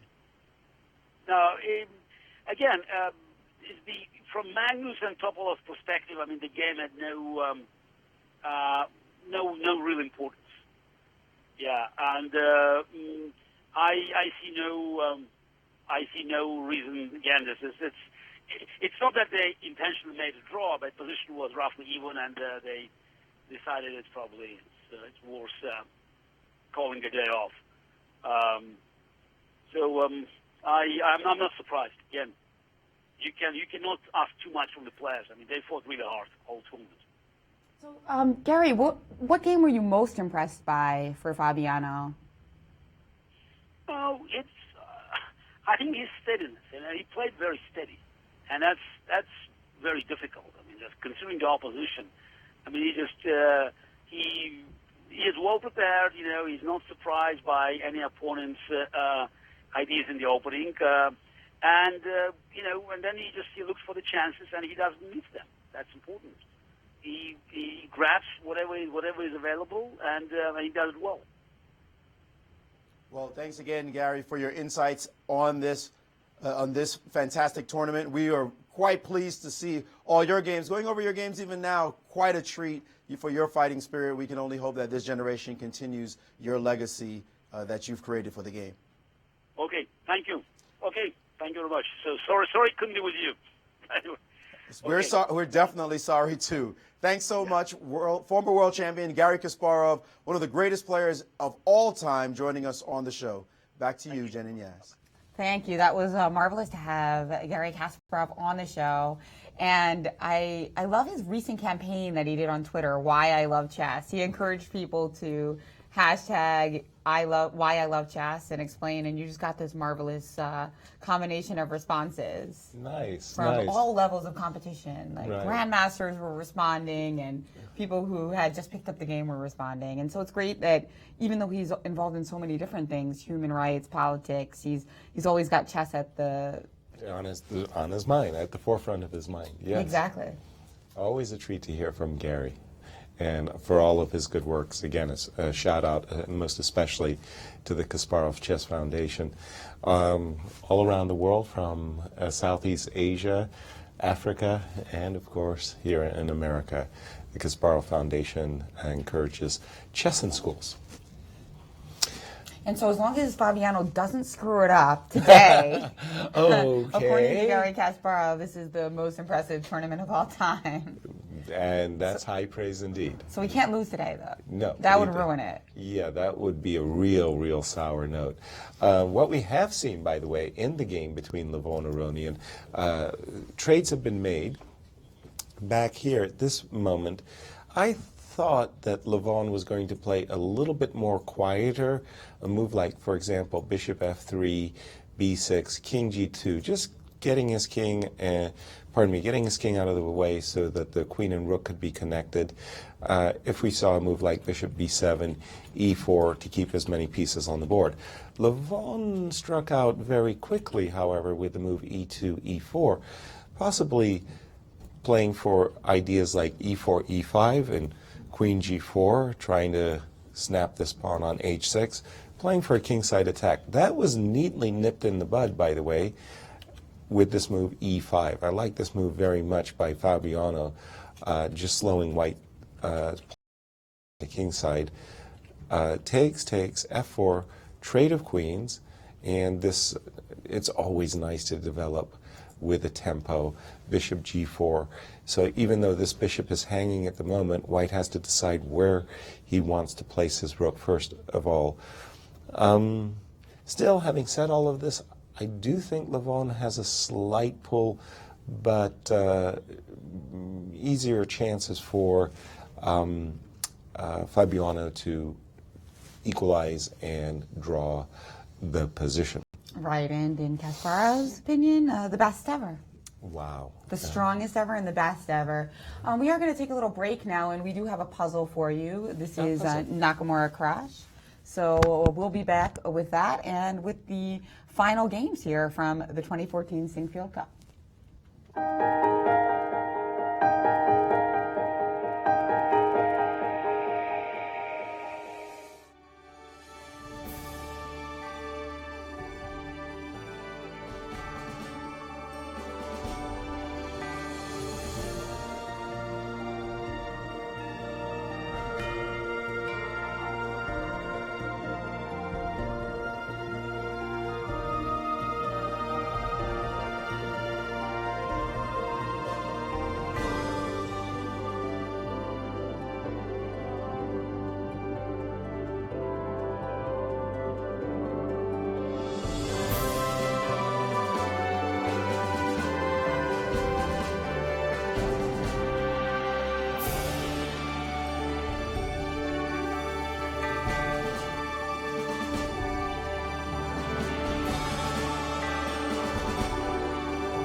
I'm Maxime Vachier-Lagrave, and you're watching the Sinquefield Cup live in St. Louis.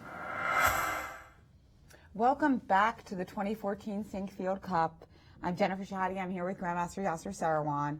How do we get better than Magnus and Gary in 1 hour or in 10 minutes?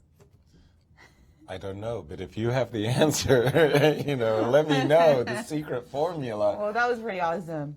And we do have a puzzle that you guys solved over the break.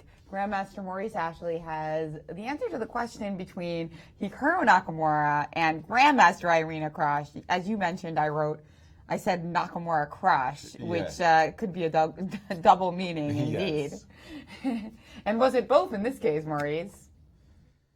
Indeed it was. My fellow Brooklynite, Grandmaster Irina Krush, has one of the great names in chess, of course.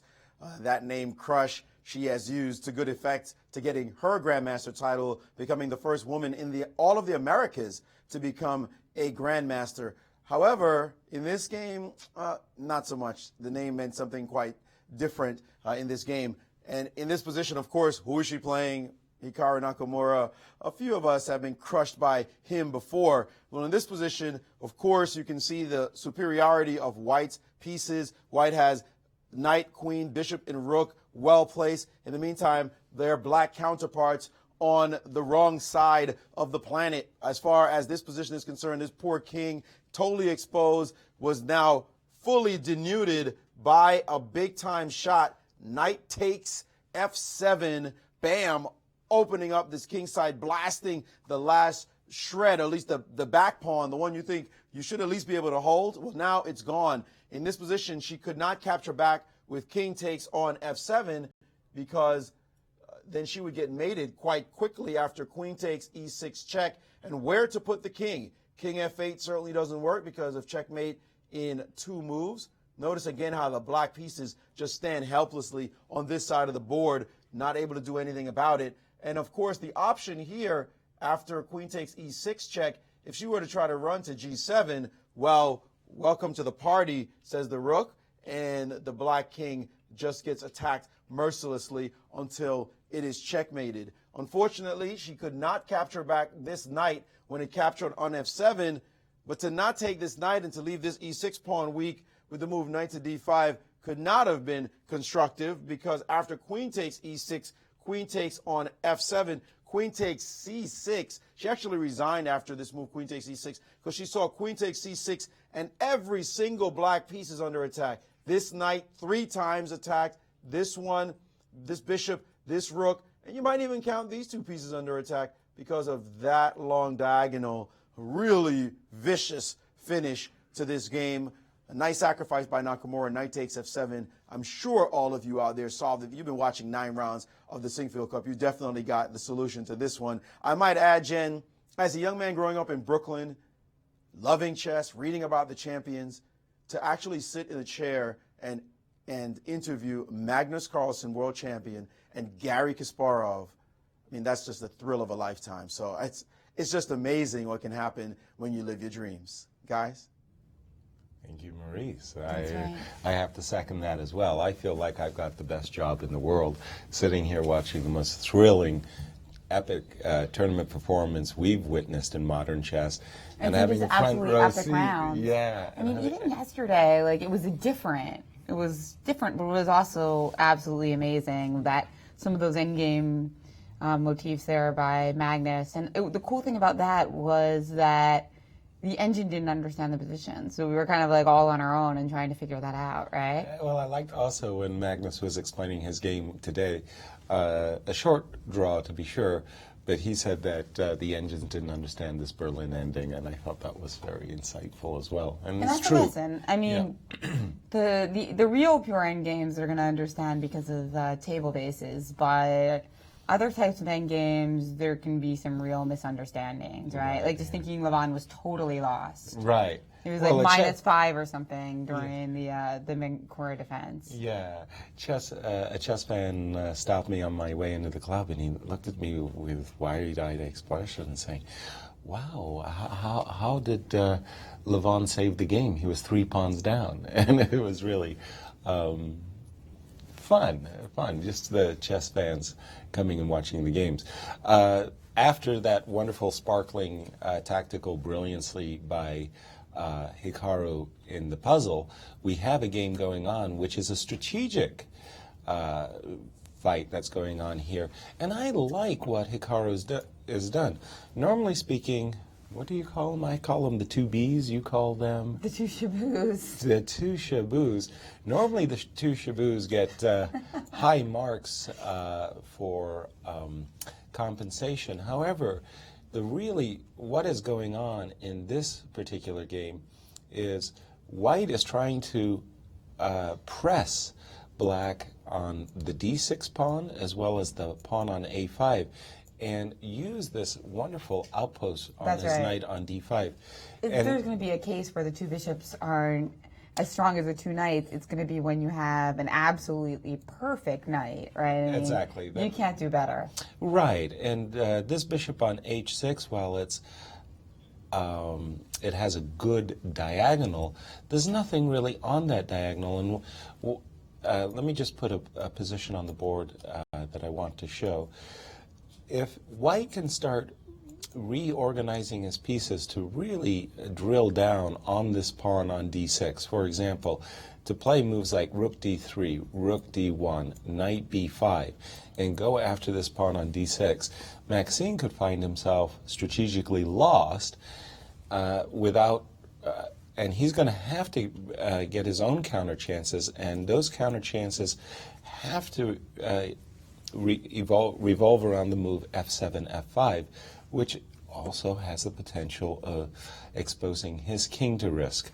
So I do like strategically what Hikaru has done in this game, and I'm not saying that rook a8 is the best move. Perhaps we do have a move yet. I think a few moves have been played. Just a second. Let me see. Let me get my... After queen a6, rook c8. Queen... Okay, so the last few moves. Queen a6. Rook a8, in fact, was played. Queen a2. Rook back to c8.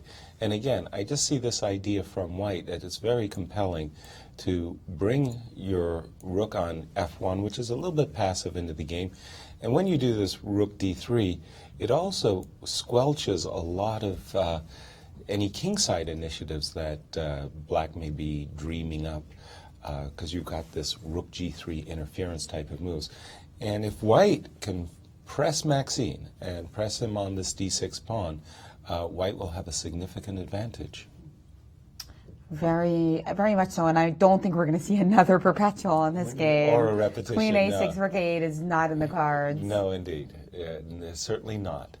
And in our game with our tournament champion, Fabiano Caruana, when we left it at the moment where Fabiano had traded queens and just played this move, bishop g4, attacking White's rook. And Levon has a difficult decision to make right here. He eventually, after a lot of thinking, played the move rook on d1 to d5, and probably did it with a heavy heart, because he knows that as soon as this bishop moves, that rook on d5 is an immediate target for this bishop to drop back. And guess what? There's a potential weakness on a2.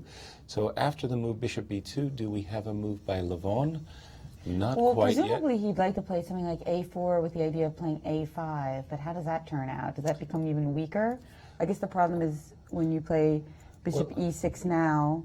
Yeah, well, at the moment you still haven't developed your king and rook.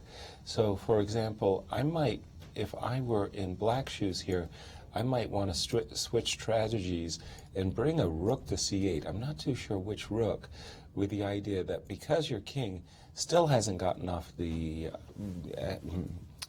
gotten out of the way for the rook on h1, that there's a counter attack with rook c2 in the position.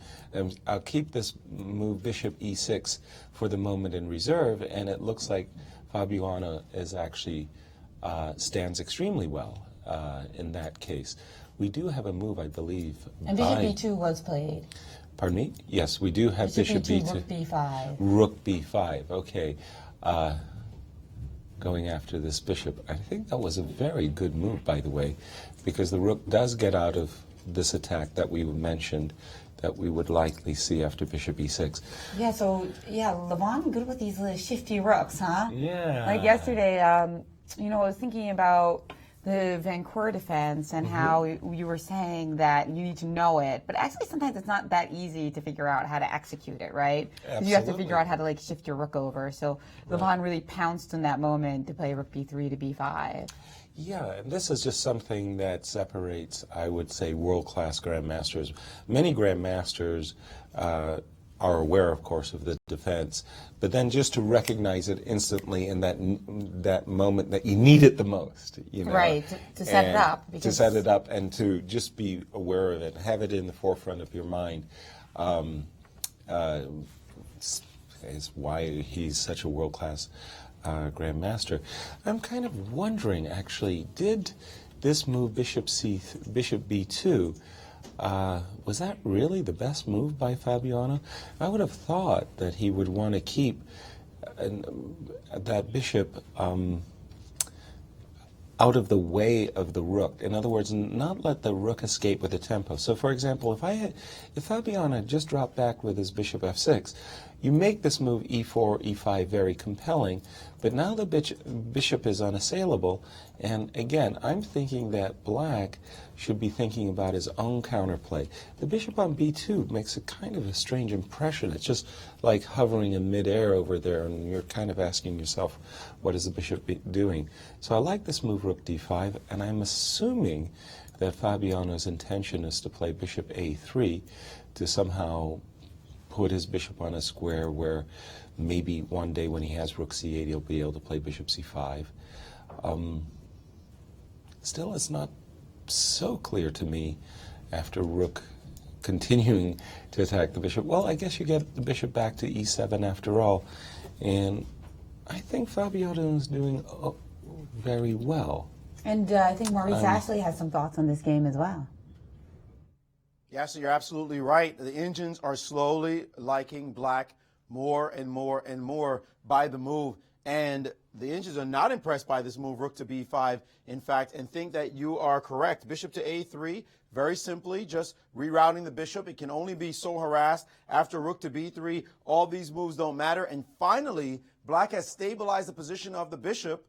No more threats to that piece. And black is ready to just bring some rooks into the game. The key here are these two pawns, this majority 2-1 on this side. If these start to roll down the board, they could go very fast down the board. And white will have to be careful because these four pawns, they don't look that impressive anymore. In fact, the Indians are trying to figure out how the heck to trade off this bishop, because this bishop is a bone in the throat, very annoying. You might have to somehow make bishop h3 work, and you have to worry about this move, bishop takes pawn.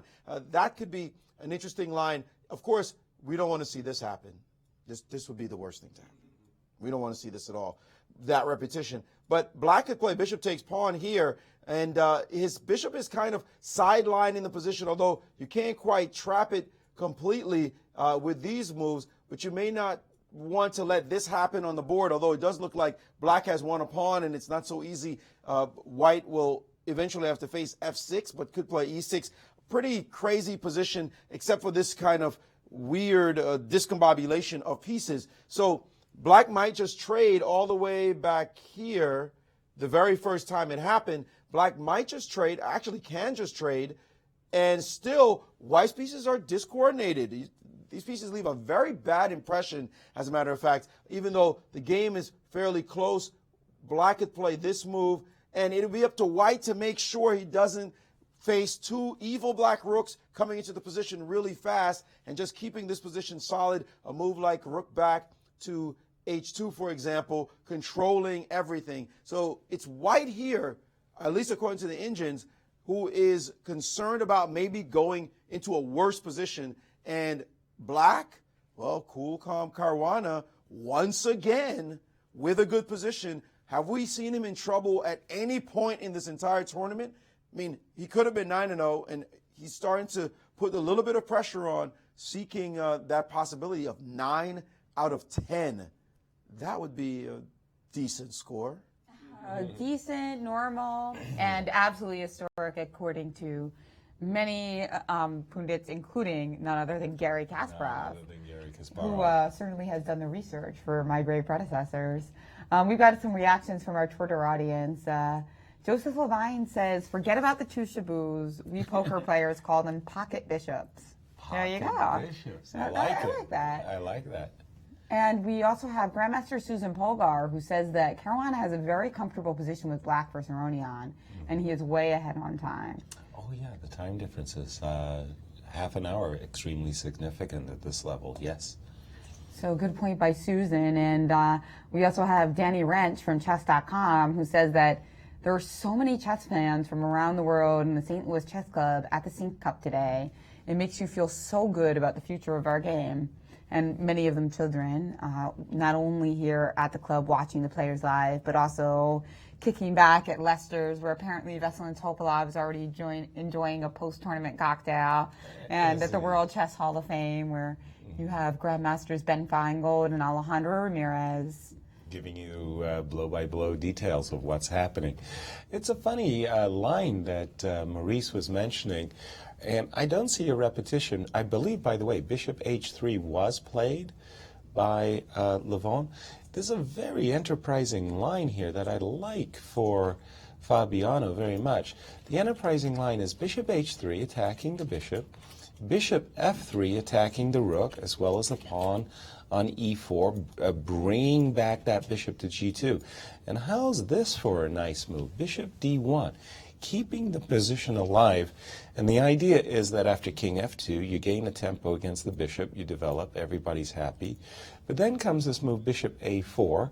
The rook has to find a place. D5 looks reasonable, B1 looks reasonable, but after all of the reasonable moves, at the end of the day, I still like what Maurice was saying, Rook FC8, bringing a rook onto the open file, and Maurice was mentioning, you got to be careful. These pawns on the queen side, when they move real fast. A5, B5, they get going very quickly. Yeah. In the meantime, this bishop on G2 and this rook on H1 still have to be brought into the game. And these bishops that look strange on A4 and A3 do control a lot of squares. So I like Fabiano's position, and I don't think he's going to go for this repetition, even though it would secure him the greatest TPR we've ever seen. Tournament performance rating, I mean when I say TPR, by the way. Got to cement that record so that it's much harder to beat. And we do have so many special guests in town for the weekend here at the Sinquefield Cup. You know, it is also got Ultimate Moves on Monday. And I'm looking forward to that one. And in addition to it being Grandmaster Ben Feingold's birthday today, tomorrow it is Chess Club president and founder Rex Sinquefield's birthday. At 70. Ooh, very respectable, Rex. Indeed, and one special guest we have in town is the world-famous photographer, Harry Benson. He's photographed the Beatles, he's photographed U.S. presidents, and he's also photographed Bobby Fischer. And he talked to Taryn about that. All right, I am here with Mr. Harry Benson, photographer extraordinaire. You have photographed the Beatles, the presidents, and also Bobby Fischer. What made him so unique? Because he was the greatest in the world, and he took on the world alone. Nobody helped him, and I've never met a personality like him. I never will in my life. How would we were friends. Okay.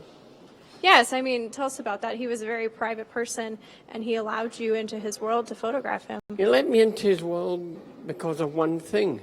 Very charming, actually. No, but for one thing was I knew nothing about chess. And anybody that spoke chess to him, Bobby thought was a moron. He did. He did, really. And so not only did I know nothing about chess, I hadn't a clue. Yeah. Yeah. But he respected you as a friend. Well, he knew that I photographed other things, you know, like the Beatles, like Richard Nixon, like Joe Namath of the Jets. Bobby was a bit of a jock, was a bit of a what would I say? He loved sport. Loved boxing. He liked to hear about Muhammad Ali. Loved the stories because I covered Ali in a lot of his fights. And so that's what we talked about. You know, I knew I wouldn't get anywhere near chess. God, no. Just two friends hanging out, enjoying each other's company. Yes, walking around in the fields of Iceland. I remember one night, in fact, it was right at the beginning of the tournament. Bobby played badly, and they thought, no, you know, not really badly. And he got beaten. And we were walking in Iceland, and we were just talking away, and he just stopped. He said, you know, Harry, tomorrow I'm going to crush him. Crush him. And that was Spassky. And that's what he did. He crushed him. What an amazing story. And I'm sure you have wonderful stories behind these photographs. Any of these really stick out in your memory? Well, this was in Argentina. And see, he had a chess board with him all the time. You see, this was a little pocket thing he would bring out. That was when he made the terrible error with Spassky in the first game. Then he told me he was going to crush him, you know. Out like at 3 in the morning with the midnight sun in Iceland. That is very neat. Do these two photographs over here stick out to you?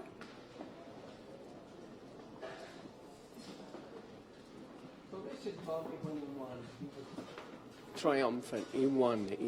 He won. And he was still going through, you know, the games that he lost where he shouldn't have lost, you know. But I wanted to do a portrait like that because he's a scary guy. You know, he really is. You know he's going to crush somebody, you know. And I don't want it to be me or you. You know, he was aware of this. It very much sums up his personality and his career. Yes, that's right. He knew what he was doing. Yeah. And he wanted to be taken like an athlete, like an Ali, like a Joe Namath, like a great sportsman, because he considered it a sport. Of course. Yes, you know, it wasn't fun sitting down there. And that's why he kept himself physically fit, because it's very, very tiring. Yes. It's, you know, that's what he would tell me about it. He said it's like running miles and miles, you know.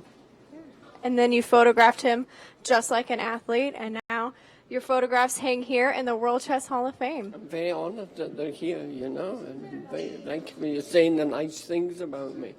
Of course. Well, thank you for joining us. We really appreciate it, Mr. Benson. It's a pleasure. I'll come up again next time. Thank you. Thank you. Jen, back to you. Wow, that was an incredible interview with Harry Benson, Karen Schaefer, just really beautiful. I mean, you know that he's 84 years old. Wonderful. I mean, I love the oral history in chess too. Yeah. I have the stories of Bobby and what we did, and I'm like all ears. And each and every time, somebody has something very fascinating and insightful to say. And just that comment that Bobby thought everybody was a moron. You know, I just love that. That was just great. And by the way, just a little story about the picture where Bobby's on the flight. He has the pocket set open and he's got a position. So at the opening ceremony, Veselin Topalov called me over and said, "There's a mistake in the photograph." And I said, "Really?" He said, "Yeah, come on over." So we go over and he says, "Look at the chess position. There's a white king on the E8 square." And he says, "Look, they did something wrong." And I said, "No."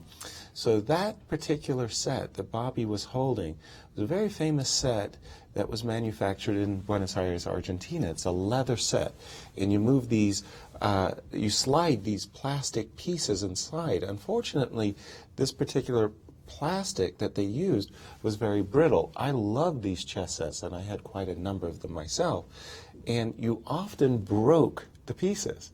So you had these extra pieces, so if you broke two black kings, you would take a white king and replace it as a black king. So I was explaining this to Vessel, and he said, "Oh, of course, you're absolutely right." And it goes to show that Bobby really used that set a great deal, because a lot of the pieces were chipped and broken. So kind of insightful story on that photograph. Yeah, And Bobby wasn't going to let that slide. no, I mean, it's not going to stop him from playing chess. He just needed another piece to replace the black king. Exactly, wow. So good stuff. I could tell you tons and tons of stories about Bobby, but the photographer was absolutely right. Bobby was very, very intense man, and he really viewed chess as a sport that required a very fit physical conditioning. And for those of you who've seen Bobby Fischer versus the rest of the world, that documentary, which is brilliant, by the way. Many, many photographs that I hadn't seen before where he's swimming in a pool, especially. There's one in the shower, too. I Oh, think that it's was a little parental Heads up guidance. for the parents showing it to their kids. Woohoo. Turning back to the games, by the way, Hikaru Nakamura took a little bit of a different approach than what I had thought. Rook c8, queen. Okay, so we go back to this position, and I had basically expected. Whoops, just a second. This move, queen e2, and Hikaru ended up placing his queen on the d3 square. I really thought that Hikaru was going to double his rooks and pressure that d6 pawn. He spotted a different idea behind a way of pressuring the d6 pawn. He's played the move knight b5, and what he's anticipating is the sliding with the queen over to a3, moving this knight out of the way, so putting everything on d6.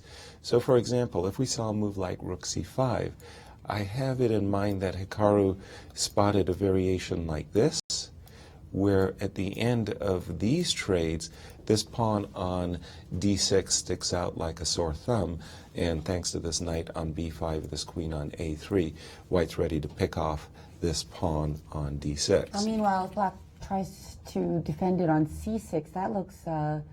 like by placing rook to c6, yeah, like right here. It could get a little bit dangerous, but let's see how I deal with that. Yeah, I would say that I think Hikaru's got ideas like queen a3, rook d3, rook c3, rook d3, rook over, and even this move. One of the things that unfortunately you would love to do is to expose this pawn to a direct attack by the knight and the queen, but you're walking into this bishop c4 skewer of this rook. So even this idea of b4 in a situation where the rook was under attack is possible. But I think that Hikaru's idea of queen a3 a little bit too aggressive for my taste. I like the queen back on e2 and the double of rooks. But Hikaru, great calculator. Let's hope that he's calculated something very good for himself. Now, meanwhile, Maxime Vachier-Lagrave already responded with rook to c6, so he is kind of anticipating that he's going to want to shore up that pawn on d6. Exactly. So the rook comes up to, and it's up to Hikaru to decide how he wants to treat this specific position. Does he want to put his queen?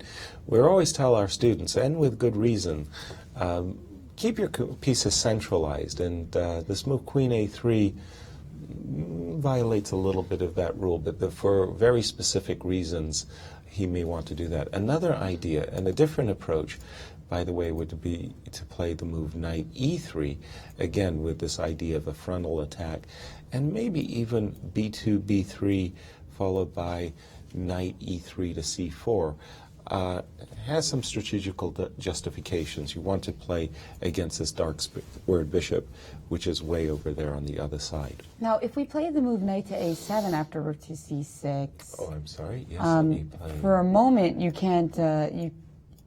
your protection of d6 is removed because you can't stay on that diagonal. I mean, you can't stay on that rank, right? Right. But the problem is now rook c5, and our knight is in the way from capturing it. So it doesn't look like this leads to anything, indeed. Okay. Well, just a second. Maybe. But b4, there's still the bishop c4 thing, right? There's still the bishop c4 skewer. And the knight no longer is anchored, so... Yeah, that might be just a little bit of an overreach. And just, again, we were looking at the variation that if it wasn't for the fact that our rook was on f1, b4 might be a strong move here. Yeah. And then after knight b4, we're hitting the d6 pawn and we're ready to come to c6, but bishop c4 is the end of that party. Yeah, unfortunate. So, okay, so still Hikaru, again, needs to end this tournament on a high note, a very disappointing tournament, obviously, for America's #1, and he needs to see if this move, queen a3, this ambitious idea of targeting that pawn on d6 is going to work. Shall we move back to our champions game? Yeah. And the light squared bishops were traded off. Let's see how that happened. So after bishop h3, Fabiano simply captured that bishop. I thought that he might play this move, bishop f3, pulling this bishop back and then keeping the bishops on the board. But now Fabiano said, no, I've spotted something in the position. Bishop takes, rook c8. I think Maurice got to this position, recommended rook h2, and white tries to batten down the hatches. Can he do it? Maurice? Well, Yasser, I often teach my students that trades are generally the bane of weaker players' games. That is, people love to trade. Kids, when they play chess, what's one of the main reasons why they play chess? So they can eat stuff. Like, there's a bishop, take it. There's a rook, take it. Doesn't matter if it's a good trade or not, just take it. You're getting stuff. You're collecting stuff on your side. As you become a better player, you have to become more nuanced in these trades. And in fact, trades become horrible things to do if you're just being done automatically. I tell my students, trades are either forced or fantastic. I won't tell you what the other F I tell them is if it's not a good trade. So this position, actually I don't tell my students that. My older students, my adults. This trade here, bishop takes h3, is a controversial one. It is definitely possible, and it is very close to the computer's first choice. The computer actually wavers between this is the first choice and the other move, your idea, Yaz, of bishop to d1. It actually likes this trade because of the speed with which the rooks come into the game. Bishop takes h3 was played. If we may look at another line, though, instead of bishop f3, Yaz, which brings the bishop back into the game, the white bishop, bishop d1 immediately. Now, I know positionally you want to play bishop f3 so that this bishop would become deactivated, would stop control of the c8 square, for example. But this bishop, actually the black pieces don't necessarily need c8. The d8 square would be enough. But more importantly, it's the speed of this bishop in attacking this e-pawn that the computer likes. And the fact now is that the threats come very fast. Bishop a4 is indeed a threat in the position. If the rook leaves and attacks the bishop, doesn't change anything. This bishop wants to go here, and it's headed to this square where he can attack this pawn on e4. It turns out that white right now can defend the position with a move like rook to d4, getting ready for this move. But guess who's ready to strike with the move f5? How do you like that idea? Lurking in the position. So white has to be a little bit careful here to make sure that doesn't happen. Moves like bishop to d7 don't quite work because the bishop will just drop back, and this pawn is feeling some tender effect. Now, white can actually just play king here and get ready for these kinds of moves.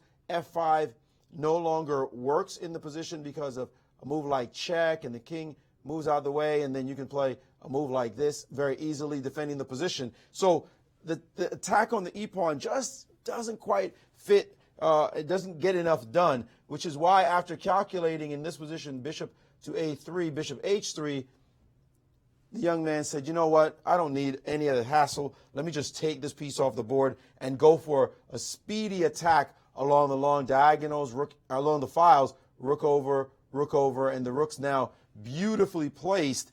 The computer's still only giving this a very, very slight edge, actually almost a negligible edge after rook back, bishop e7. So it seems as though the balance in the position is pretty much restored. You've got to like black's position. There's no problem at all, but it looks like white can just bring his rook into the game, and the players are headed towards a draw, which would cement Caruana's performance as the greatest tournament performance rating-wise in the history of the game.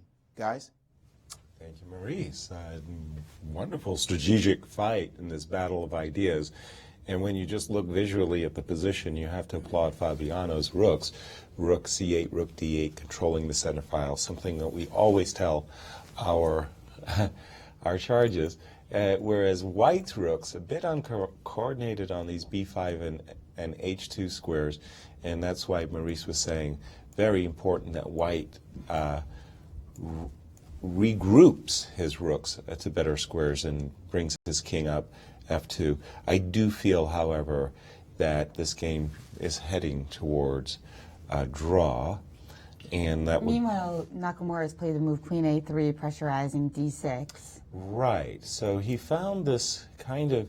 I like the idea of the doubling rooks, sorry to keep repeating myself, and leaving the queen in a better centralized situation. However, Hikaru, very deep calculator, he is looking at variations where this queen, which is temporarily offsides, will bear down on the d6 pawn, and he feels that the queen decentralized does a lot more on a3, and that was a very good idea.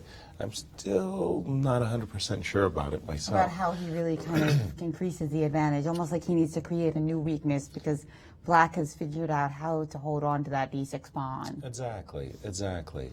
On the other hand, again, I'm sitting here saying, well, it's one thing to sit here and defend and defend and defend. It's another to create your own counter chances. I thought that at some point Maxime was going to have to play the move f7, f5 to develop threats on the king side. Of course, that's a double-edged move. Anytime you open up the position, usually it's in the favor of the player who is better developed. In this case, it's kind of hard to say who is best developed, as both players have the pieces of the back rank. And with the exception of queen on d8. We've seen some major movement in this tournament in the live ratings list. Yeah. In this particular game, Nakamura, if he wins, he'll not be in last, right? In last place in the tournament. Right. He'll be tied for last instead. Correct. So that'll be a little bit of a money swing as well, something like $5,000. I mean, Okay. not the most relevant, but on the other hand, he has nothing to lose in a way, because if he loses or draws, it's either way, it's last place. Okay, but you More were rating points right. are up. But I think, Jen, weren't you mentioning to me yesterday that his one of his key competitors for the position on the rankings that he has is MVL? That's right. And there's only like a 1 or 2 point difference between them. If That's MVL can win this game, he would of course leapfrog over. That's right. Hikaru. We see that right in front of us, that Hikaru Nakamura is only 1 point ahead in the live rankings list of Maxime Vachier-Lagrave. And other big movement we saw, of course, was Fabiano Caruana soaring to 28-35 in this event. Magnus Carlsen losing a few points. He's now less than 30 points higher than Fabiano Caruana. Wow. And that's even with Fabiano missing that victory yesterday. Remarkable. So, incredible progress. Yeah, I know. Well, again, before the tournament, Fabiano became one of the very few players in the world to ever cross the 2,800 line. He had just made it at 28.01 coming into the event, and then suddenly and out of the blue, gaining 35 rating points at this level is absolutely unheard of. 28.35, and he's cementing his stamp on the world's best players with his performance here. Now, meanwhile, Hikaru Nakamura is struggling to stay in the top 10, but Looks like going perhaps in the wrong he's, direction. Yes. he's finding some form late in the tournament. And we do have a couple moves in that game where Maxime Vachier-Lagrave seems to be in the defensive. Has played queen to d7. So bringing his queen and potentially setting up for threats like bishop h3. Certainly aware that the queen does cover the pawn on h3. And after bishop h3, a soft move, rook on f1 to e1 by Hikaru. Just bringing the rook to a better square, trying to limit the effects of what might happen should Maxime go a little whole hog on the king side with f7, f5. Again, I'm looking for more effective development by Hikaru. I thought, once again, pardon me, sorry to keep repeating myself, I'm begging Hikaru to double his rooks on the d-file and get that going. By the way, one of the nice points about rook e1, and it does deserve mention, it does get out of any of those future skewers. Our queen's on a3, not d3, so not quite as relevant now. Yes, true that, but it it's could developed. Be. Yeah, it's always developed. good to develop and then figure out later why you develop. Yes, Just like castling, right? Exactly. And we are going to take a quick break, and we'll be back with more from the 2014 Sinquefield Cup, including some more information on a very special event that we have here coming up on Monday, Ultimate Moves, which is going to feature the Sinquefields. In fact, Rex Sinquefield and his son Randy, as well as all 6 competitors in the Sinquefield Cup, and Yasser. Yay. So stay tuned for more information on that, and of course the final games here in round 10.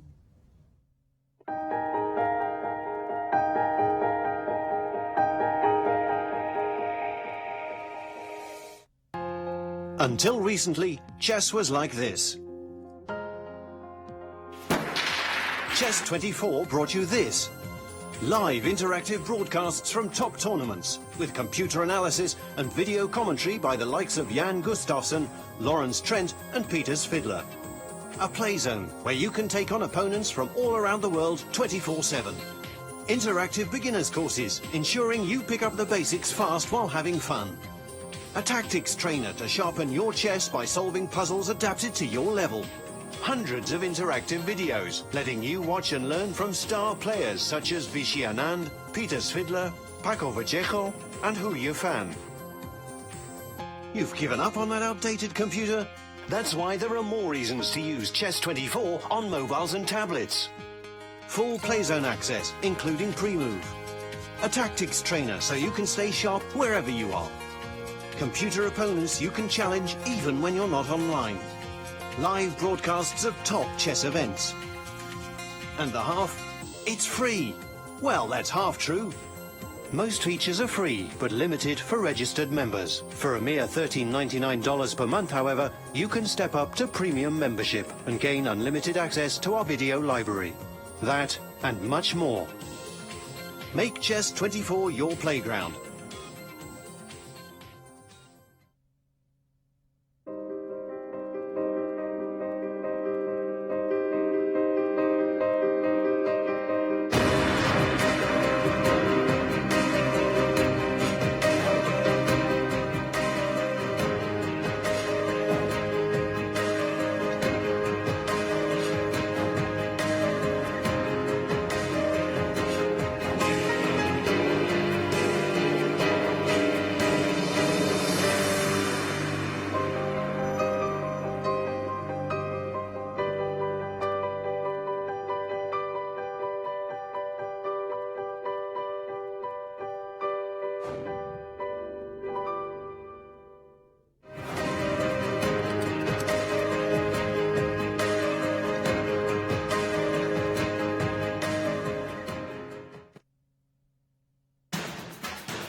Be surprised.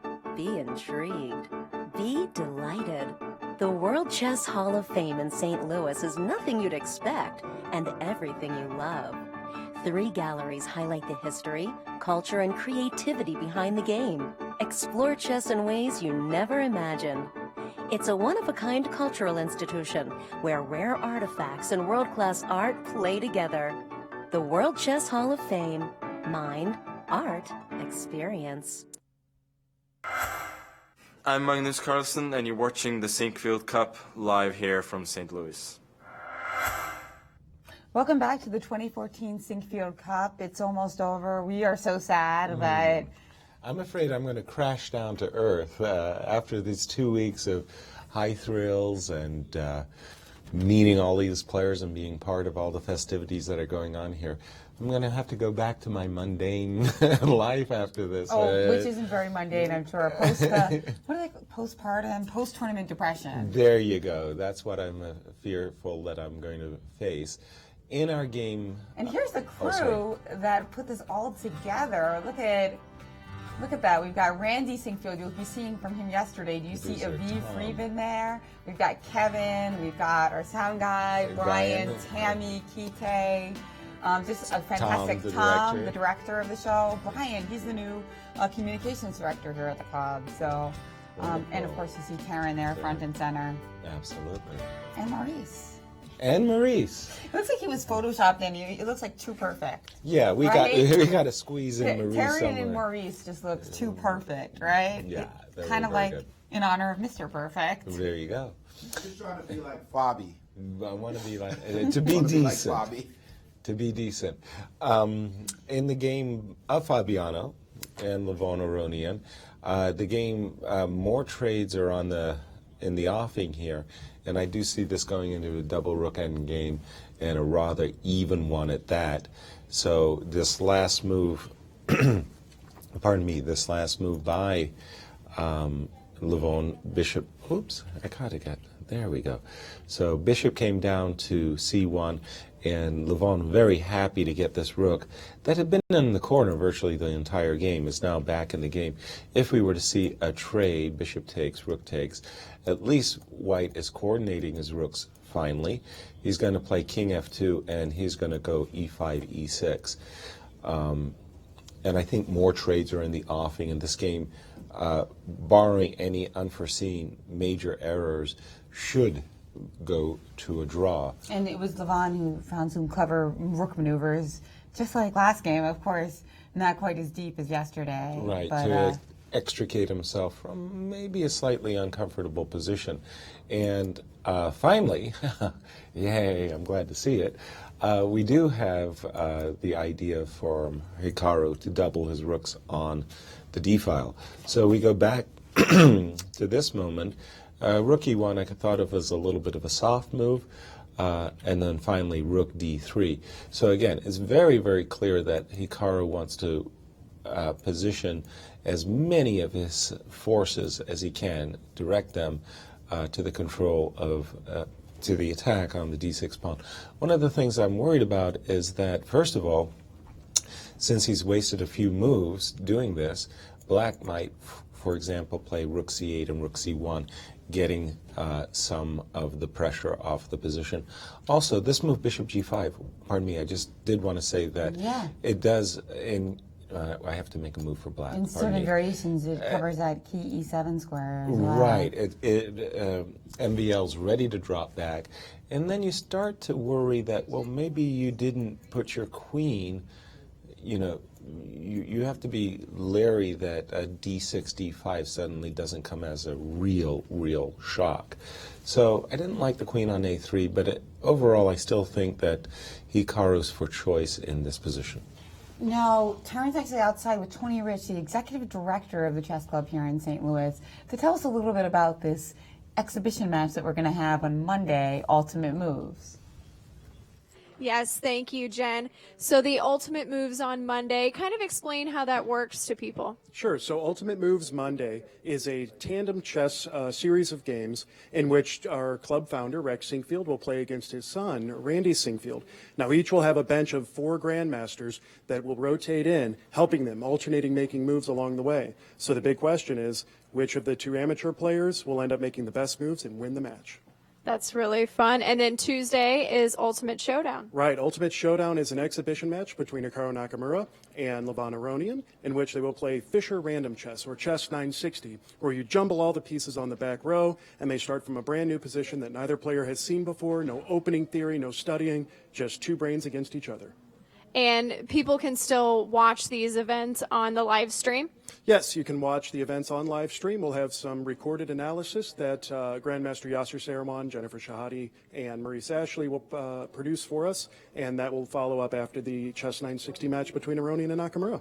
It's a great way to end a tournament that has just been fabulous here at the chess tournament. It's been so exciting, you know. The Sinquefield Cup is always my favorite event, and I'm already looking forward to what will happen next year.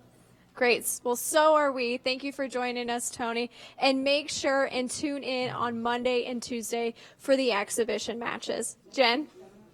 Thank you to Taryn and Tony, and you're going to be seeing a lot of him tomorrow, but here he is, Randy Sinquefield, the founder of Spectrum Studios, producing this live stream, and he's with Maurice Ashley. And he's going to be trash-talking his own dad. Now, how cool is that? You get to play against your dad and a slew of other grandmasters. Randy feeling very good about himself, being able to participate in a competition like that, guys. He looks happy to me. Yeah.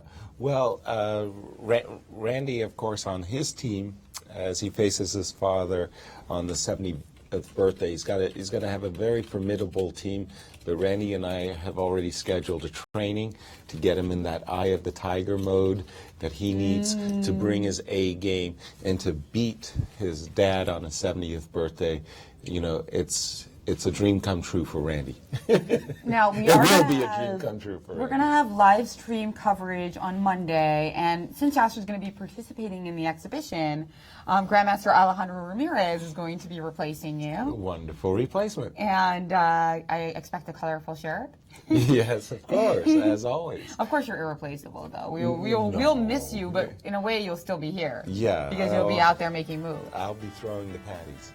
And then, of course, Grandmaster Maurice Ashley will be here to kind of pinpoint perhaps some slightly weaker moves than we're used to seeing here at the Sinquefield Cup. Possibly. Not by the Sinquefields, but just by you guys, because you're going to be playing under such big time pressure. Well, exactly. Well, it's a team event, you know, and I really don't like to take advantage of my opponents, but I mean, I actually have a lot of experience in these team events. I just teamed up with Zhu Shen, Grandmaster Zhu Shen of China, for this mixed doubles event that we tied for first in. So, well, okay, I'll have more experience than everybody else in the event.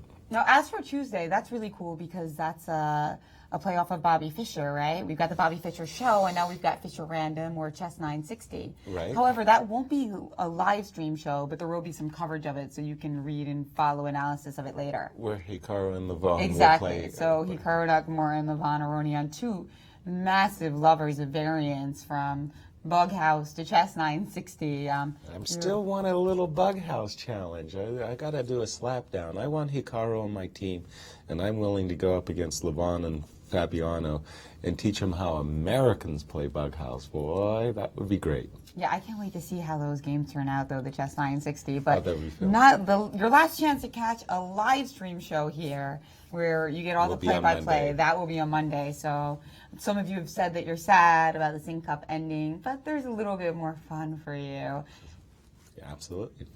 Still more fun in games. I should also remind everyone that there's a press conference that will follow 30 minutes after this game ends. So there will be a press conference over at Leicester's with all of the players. So you're not really going to want to miss that. That should be interesting, and some other questions for these players, including maybe some things we haven't gotten a chance to ask them during the event. Absolutely, and that would be very nice, as all the players, the journalists will have their questions at the ready. And big questions, too, about the future of the World Championship. We'll get those ones asked and answered as well. I have no idea, but we do have a lot of journalists in town, right? For Grandmaster sure. Ian Rogers. I almost said Grandmaster Gian. Gian. I was thinking Grandmaster, and I kind of blended the words together.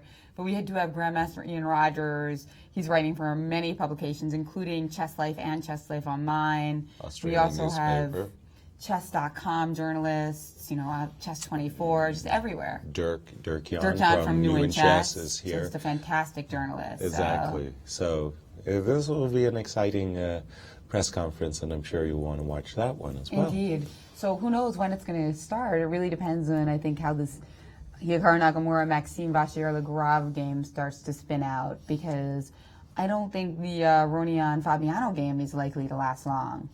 Well, they'll play it to the end, of course. And by the way, in the Maxine's last move, it's shown, to me at least, that with this move, Rook D8, Maxine is ready just to keep the position, defending the position. I thought he might go a little bit more ambitiously with his Rook to C8, preparing possible attacks down the C-file. Instead, he just played Rook D8 and said, look, I've got a very solid position. How are you, Hikaru, going to try to pierce my position? As soon as this knight moves from D5, he's ready to drop back with his bishop. In the meanwhile, Black, is preemptively defending his D6 pawn with all of his major pieces. Very hard for Hikaru to break through this type of, well, I'm not going to say fortress, but this structure. One thing that Hikaru can do, and we talked about it some time ago, is advance this pawn on B4, hoping that he'll be able to play A5 and knight B6, and on a very good day, pick this pawn off of D6. Maurice, what do you think about this position shaping up in Nakamura, Maxime Vachier-Lagrave? Great points you made there, Yaz, and interesting to study this position to see what's the potential in Black's game. It is clear what White is after. Domination on the D-file, control of the D5 square he already has, and one day picking off that D6 pawn. Also in the move B4, you mentioned, Yaz, we were going down the same paths. Great minds think alike. So I decided to throw this into the computer. What's Black going to do? What do you think about this position? Well, the engine started analyzing, and you want to know the move they came up with? Bishop to H4. It's like, what does that have to do with anything? Okay, you might get in a little Rook to C2. Big deal. What if I go for it with B4? And you said, all right, you can have that. We'll trade now on D5. Rook takes D5. We'll trade on B4. And we'll play the move Rook to C2. Start thinking about this move a little bit. What do you think? Well, I wondered first, and I knew for sure G3 was a disaster. I don't want to have this kind of position to have to face. Already grabbed 2 pawns, now getting a third with the mate threats. That's just not a variation to look at. So I said, all right, fine. What about the move after Rook to C2? What about F3? And the engine played Queen B7. What is that? Yeah, you're pinning the knight, but what about just ripping off your pawn on D6? That's not a freebie? Well, no, because of a queen sack out of nowhere. Like, what? Check, sacrificing the queen and looking to get into this square if you don't take it. Well, if you do take it, it's all over. Rook takes, king up, and the other rook to C1, and mate in 7. You can start throwing stuff at the king to stop the mate, but this mate is just simply unstoppable in the long term. After this move, you face this check and this nasty checkmate. Oops. Backing up to this moment here after Queen B6 check, you could just move the king, but Black is happy that you allowed this position to land on the board, and the only way to stop mate, obviously, is this move, only to see bishop to E7 land in your face. So clearly White doesn't have to fall for this spectacular queen sacrifice, but Black has to play with some bit of energy and focus on the only weakness in White's position, which is the F2 pawn. Again, there are variations to stave that off, but certainly potential here for Black if White overreaches. Guys? Thank you, Maurice. Boy, those tactics coming out of the blue. Didn't see any queen sacrifices at all. But bishop h4, a very ambitious move. The game between Fabiano Caruana and Levon Aronian has has progressed as we expected to a 4-rook ending, and finally White's kingside pieces really do have good cohesion. Nice to see that. King f8, in anticipation that White is planning to move his pawn one day to the e6 square. Black's king is ready to blockade the pawn before it gets to e7. Okay, e5, rook c5, and reminding White, wait a minute, don't push this pawn too quickly. Your pawn on h5 is hanging. So I think I'm caught up with the play. Here I would expect White to play moves like king f2, followed by g4, king f3, slowly creeping his king up the board. Black on his side may want to trade off, one pair of rooks and reduce the position that much further to a even game. Meanwhile, we got a move in Nakamura's battle against Maxime Vachier-Lagrave. Okay. I don't want to call it a last place battle. No, we don't. But a fight nonetheless. Yeah, of course. Rook d3 to c3. I think that Hikaru has come to the conclusion that he's not going to be able to snap this pawn off in any fashion that doesn't allow some kind of counterplay for Black. So he's basically said, look, with this move, rook c3, I'm going to stop you from getting any play along the c-file, and maybe by trading off this defender, a key defender of the d-pawn, down the line, way down the line, maybe this pawn on d6 will be vulnerable. So rook d3 to c3, a change of direction, if you will.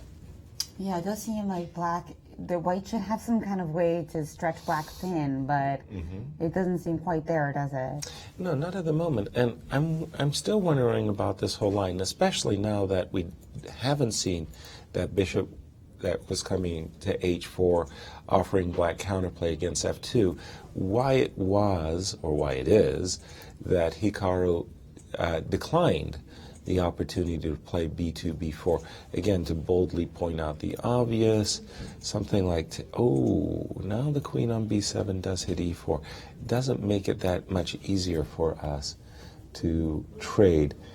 I'm looking at a variation like this, Jen, where there is counterplay in the position. If I try to snap this pawn, well, I end up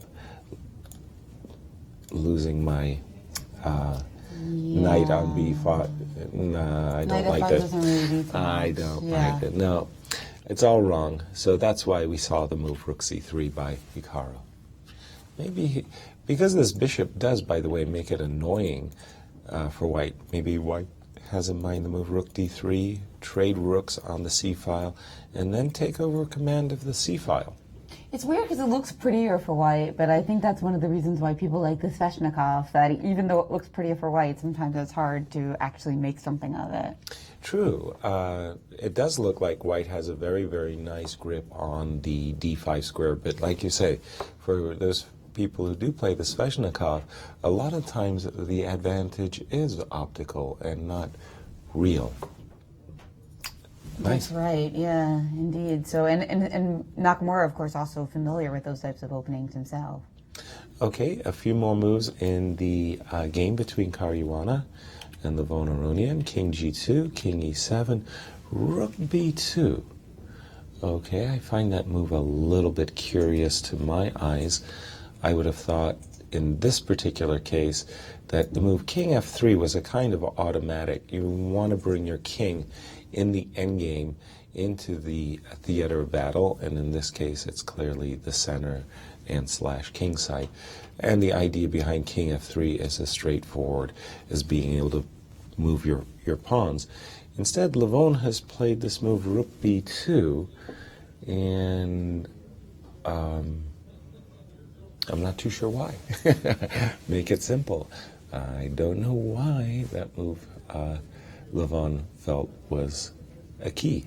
Now, as we wait for the players to make their moves now, let me ask you, you're playing the ultimate moves on Monday, yes. right? Right. So who do you most want on your team? I'm not going to put you on the spot and say least, but I'm going to say most. So if you were a captain, you had to pick first.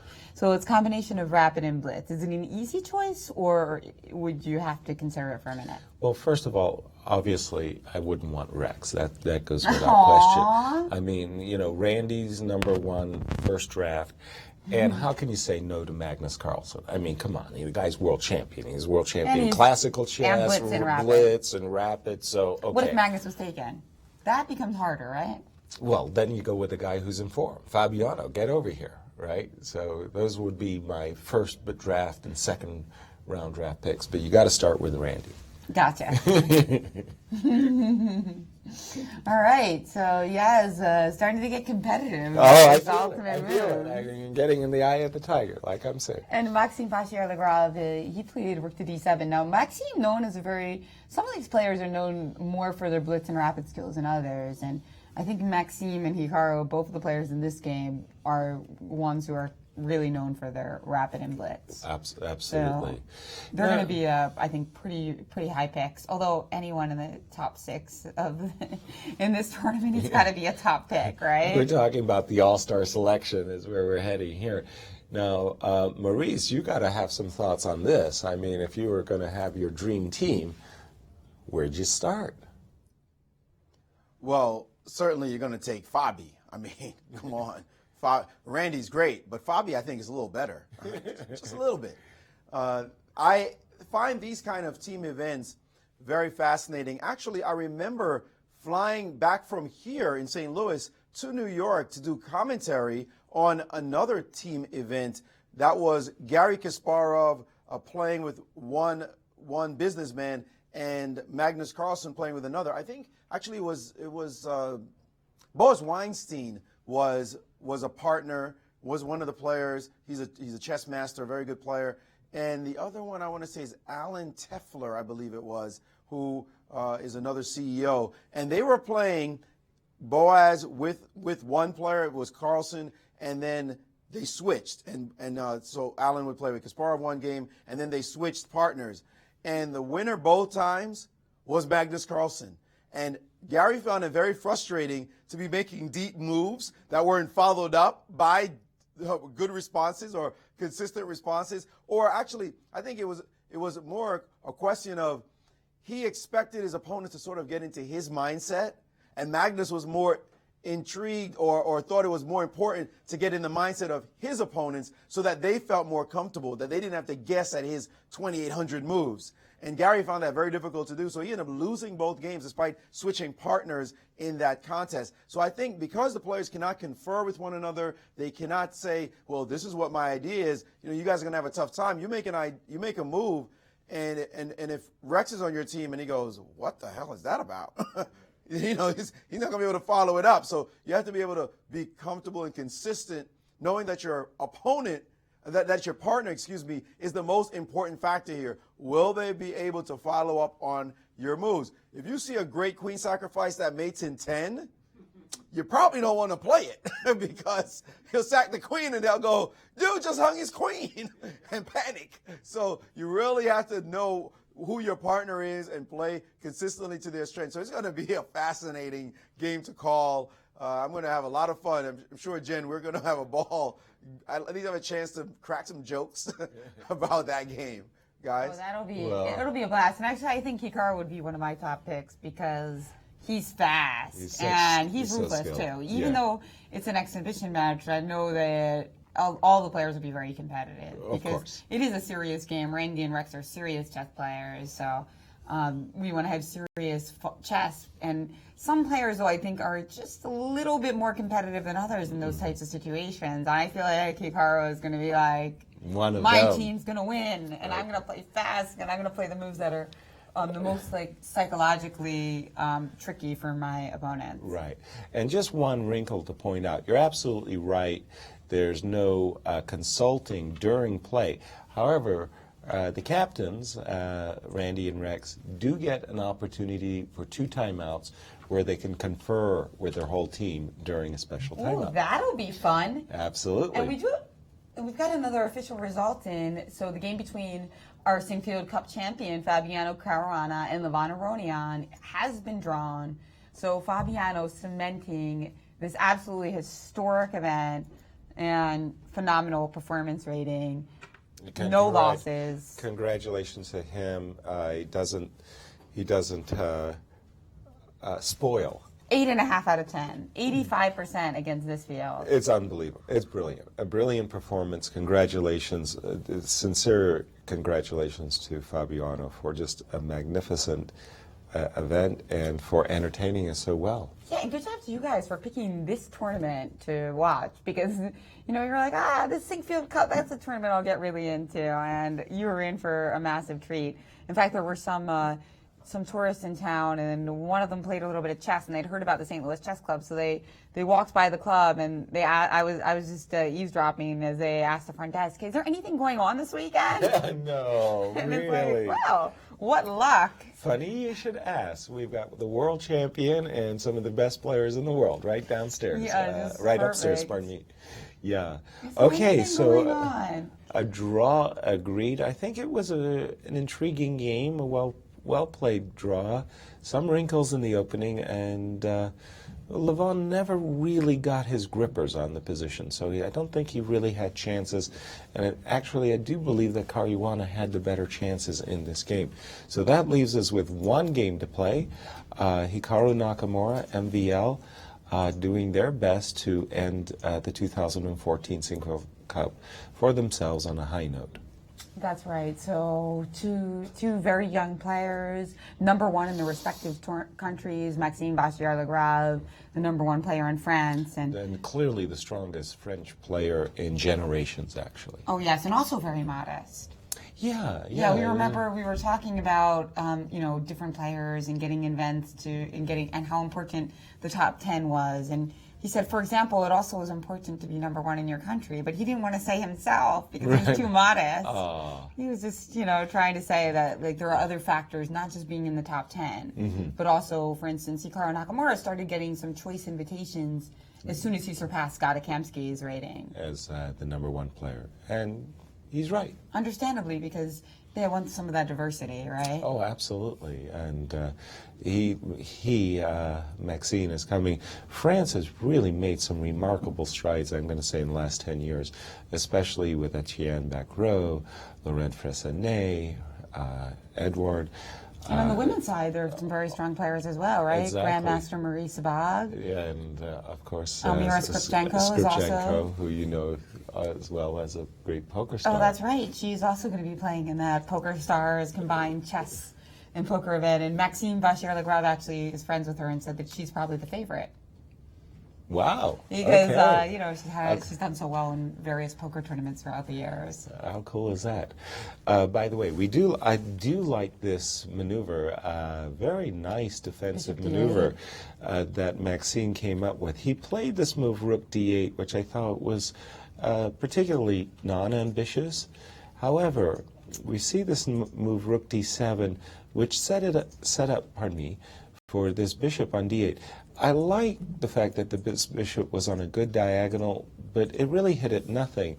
And the idea here from Maxine's point of view is he stands ready to bring his bishop if the opportunity were to arise, and the bishop would stand absolutely brilliantly on c5, because in that case, not only would the bishop be protecting that weakness on the d6 square, it would be eyeballing White's king on that diagonal g1 through a7.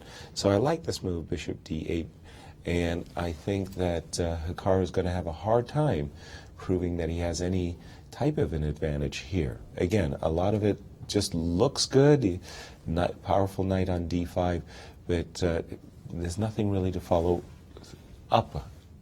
Not against this good defense by Maxime Vachier-Lagrave, who exactly. has impressed us in this tournament with defending some poor positions pretty well, right? Incredibly well. I mean, he's playing the best in the world. He spotted Magnus a pawn and drew very nicely, and Levon had an overwhelming position when just one small slip by Levon, and instantly Max held. So. And the victim of some horrible preparation by Fabiano Caruana. Yeah. Horrible for him, fantastic Right. for Fabiano. Right. I mean, really, his only very poor moment was that Queen game. A4 and G3. That was- not the one as much with Black, where you kind of can't fault him. Right. He ran into. Massively great preparation, just wonderful But the one with preparation. White, where he was doing fine and just very strangely collapsed. With G3, and yes, that's right, against Fabiano. But that was while that magic was going through the air, Yeah. and Fabiano's on this unbelievable win streak, right? Just pixie dust. And of course, it is tiring to play 10 games in 11 days. Yeah. So, you know, and these players are very young, so that in some ways it benefits and hurts everybody equally. Mm-hmm. But it can, I think, slightly lower the quality of the play towards certain inflection points in the tournament, don't you think? Yeah, well, even especially after at the the rest very day. end. Yeah, especially at the end. You do feel the fatigue of having your brain working at 1,000 RPMs for hours and hours in a row. That's right, but we have been gifted with some absolutely fabulous chess. I just, I so many know. instructive games, so many beautiful games, and I really think there's been a lot of games where you can teach students, you know? That's a great thing about chess, that even a game played by the best players in the world, there's a lesson that you can grab from it that can be useful for a player who's just starting out. Without question, and that's why I really like the old classical World Championship matches, the Alekines and the Botvinniks and the Capablancas, is because I felt that I was there, and I played over those games, and I felt that I really learned a lot just by playing through World Championship match games. And we do have our guests getting set up in the studio here. Yeah, exactly. And don't Mr. forget that when that Nakamura Maxime Vachier-Lagrave game ends, the clock starts, and 30 minutes after that game is over, our press conference will begin, approximately 30 minutes. All Might be right. 31 or 32, but approximately a half hour after that game ends, you're going to want to tune in for that press conference over at Leicester's. And now we have Levon Aronian in the studio with Maurice Ashley. And Levon, a national hero in Armenia. We love to have him here in St. Louis, and I'm curious about his impressions on the Sinquefield Cup. He's with Maurice to talk about that. Thanks, Jen. I'm with Grandmaster Levon Aronian. Levon, the number 3 player in the world now. This tournament certainly was not your best. You came in and you said, first thing you said to me, I'm happy this horror has finished. Please share your thoughts on this tournament. Yeah, I mean, there's not much to share. I just didn't play any good games at all. I mean, just many mistakes. So it was a disastrous tournament. Why do you think that is? Normally, your fine play, we love enjoying your fine play. That's made you, for so long, the number 2 ranked player in the world. It's difficult to say. I know the reasons. I mean, I can guess the reasons why I'm playing badly, but I don't want to share them. Not one to make excuses, I understand. Today's game against Caruana, you played for something ambitious in the opening with the move King F1, but it seemed to fizzle out fairly quickly in the middle game, at least, going to an end game where you didn't have much. I think I was worse because H4 was a terrible move. I mean, it just doesn't make any sense. And of course, I should have continued with F4, the most natural way. King F2, E4, Bishop E3, you know how they do it, the good guys. So, but instead, I just thought, okay, let's play H5 and then see. And I realized that I don't know what to do. So I didn't see any good plan to counteract B5, B4 idea. And I think at some moment I was in trouble. I had this feeling.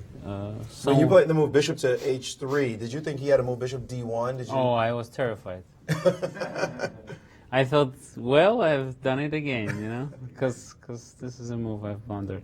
Well, the computer says you have a fighting chance in that position, but Bishop D1 did look attractive, like recirculating the bishop, and your pieces look a little odd. Yeah, because I can't really get my rook into some safe place. So that was... If we may bring that up, you use the mouse Yeah, sure. and he goes to the position after Bishop H3. 22. Yeah. Yeah. So Well, Bishop D1 to this square looked very strong. Well, I thought Rook D5. I'm slightly worse. That's what I thought. Right. The engines agree. Were you surprised he didn't play that move? He instead traded and kept the advantage within bounds, because you were able to equalize pretty quickly after that. No, I wasn't really surprised. You know, I mean, it's not easy to play when you have just won the tournament. I mean, a couple of days. So I guess that's why Fabiano wasn't playing as good as he did in the first 7 rounds. Right. That's the difficulty, isn't it? After you win a tournament, it's sort of just the whole pressure is gone from you, and it's hard to really stay motivated to play that last round. Yeah. The last couple of rounds in this case. Yes. So it happened to me. It happened to many people. What does the future hold for you? This tournament is now past. What's your next event? Well, I'll try to have some kind of rehabilitation in the Bilbao tournament. It's going to be the Grand Slam again. And after that, I'll just sit and figure out what do I have to do not to play so badly. Oh, we've seen you play much better. We're sure you'll be back. One last question. What is your feeling about this tournament, the Sinquefield Cup? Now you've been here 2 years in a row as an addition to the tournament circuit. Well, it's a wonderfully organized tournament. And, I mean, everybody is so friendly and everybody is doing so many good things for the players, you know. Unfortunately, in my case, the players are not really giving back. Well, Levon, you've treated us to a lot of wonderful games. We're sure you will take the lessons from this competition and be back to your top 2,800 self. Thank you very much. Grandmaster Levon Aronian, one of the most likable guys in chess. We wish him well in his future games, and I'm sure we'll see him back here. Can we get a commitment? You're going to be back for the Sinquefield Cup next year if they ask you? Well, if I'm invited, I'll be happy to. You heard it here, folks. So we got Magnus on record and Levon on record. The Sinquefield Cup, one of the great traditions or new traditions on the World Tournament circuit. Back to you guys. And while we still have Levon on the air, Yasser Seirawan wants to challenge you to Bughouse. Oh, yeah, no. Oh, sorry. So I've been trash talking Levon, as you can well imagine. And it's my considered opinion that if I were to have Hikaru Nakamura as my Bughouse partner and you were to have the man in form, Fabiano Caruana, as your partner, not only could you guys compete, but you might get a draw out of 10. That's the first time I've ever heard Yasser trash talk. Oh, no, it's not the first time I've heard it. Well, like that. I've thrown down the challenge. I've played with Fabiano as a partner, and I have lost against very weak opposition. So Fabiano is much better in chess, significantly better in chess than he is in Bughouse. But if I get Ariane as my partner. Ariane, your yes, and then we'll be your lady. Yes. She's like 2,200, 2,300 player. Yes, but she loves to play Bughouse as much as I do. Good. So that's your secret weapon. Yes. And you think you'll beat Nakamura and Yasser Seirawan? For sure. For sure. Yes. Well, that's a battle we all want to see. We're going to have some fun on the off days, guys. This is going to be a lot of fun here in St. Louis, where you can throw a rock and hit a grandmaster. I mean, it's absolutely incredible. But please don't do that. Don't do that. But I don't want to take Levon away from his task, because his next task will be his Fischer 960 matchup. Right. So, okay, he can train for that, but we can train with Bughouse too. Yeah, absolutely. A little Bughouse. I want to see this match. Yeah, oh, me three. Me three. And don't worry, we'll let you know how it went. Photos will certainly be had. For sure, for sure. I want signed score sheets, in fact. We do have some moves, by the way, between Hikaru and MVL. Let's just go back and see what has transpired. We got to this position, rook c3. White just challenged for the control of the c-file. Rook d7, rook d1, d3, and the bishop came back to d8. And this was a moment that I think basically Hikaru said, it's now or never. I've got to strike. Here, he traded rooks, queen takes, rook to c3, and after the queen dropped back, well, check this out. There is a fork on the c7 square, and Hikaru went for it. But I'm just wondering, is this going to work out? Because remember, this queen on e4, pardon me, the queen on e8 does hit the e4 square. So if we do go for this trade, I'm taking with the knight, maybe I'm doing it wrong. There's a queen takes e4, and check this out. Maybe some kind of forks in the position? No, I can escape this fork by checking E1, down on e1. So still some interesting tactics in this game. Absolutely. Our champion's with us. Yes, we've got our Sinquefield Cup champion, Fabiano Caruana, who was apparently mobbed on his way down here, but now he's with Maurice Ashley. Fought his way I'm through. sure Maurice won't mention what Levon said. No, of course we will. Well, it's good to be the king, and we have with us the king of the Sinquefield Cup. Congratulations, Fabiano Caruana, on an excellent performance. Thank you. Has it sunk in yet? You've had the greatest tournament performance by rating in history. Can you put that into context for us? Yeah, I'm very happy about the entire tournament. Let's say, except for rounds 8 and 9. I'd rather forget about round 9 very quickly. But in any case, I'm very, very pleased with my performance. Well, you could have had 9.5 out of 10. How could you disappoint us? So, well, of course, such a performance is epic. It'll go down alongside all the great performances in history. Tell us about today's game. It seemed like a much more solid affair. Yeah, from the opening, okay, he tried a new idea with CD4 and King F1, but we had checked it a while back. I thought Black's position should be more or less, maybe slightly worse, but more or less solid. Okay, I'm just a bit behind in development, but on the other hand, his king takes some time to get to safety. And okay, I thought that I should be able to defend this position, but at some point I was just very comfortable, and I even started to get slightly better. I avoided a repetition. Probably I was a bit too ambitious, and at the end I was already worried that I was getting slightly worse, so I decided to offer a draw as soon as I could. And right at move 30, which is within the rules. He was probably also not feeling like playing so much and accepted, although I think he could probably put his king on g4 and try to play on. It's a bit better for it, but it should be a draw. Was it hard for you to play the last few rounds? You had the whole thing sewn up, 2 rounds to spare. That's not something that you expect to see happen in world-class play. I'm not sure it's ever happened to you. 2 rounds left and it's over. Was it difficult to play those games? Well, it's definitely never happened to me. Oh, well, it has happened in the sense that it's over, but over for me. But I tried to play normally in my last couple of games. Yeah, yesterday was a big disappointment. It was a very simple win, and I didn't really see much, which was a problem. I'm not sure why. Again, I wasn't sure yesterday, and I'm still not sure what happened. But yeah, okay, today I think I played more or less normally, a bit inaccurately at some point, but I think it was a more or less balanced game. Yasser mentioned you were mobbed coming downstairs. America loves you. You were born here in America, lived abroad for some time. Is there a rumor I hear that you might think about coming back to the U.S. and representing the United States? Well, so far it's just rumors. But yeah, I'd rather not say too much about that.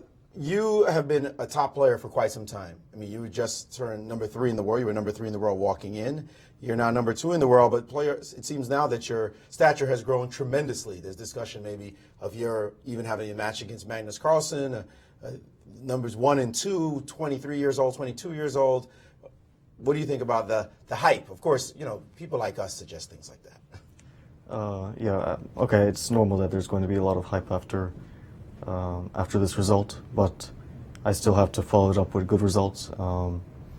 And maybe I'll get a match in the future, but it's still a long way ahead, and nothing's for certain right now. So, okay, if I keep on playing like this, then my rating will go up to whatever my performance is, but I don't expect that at all.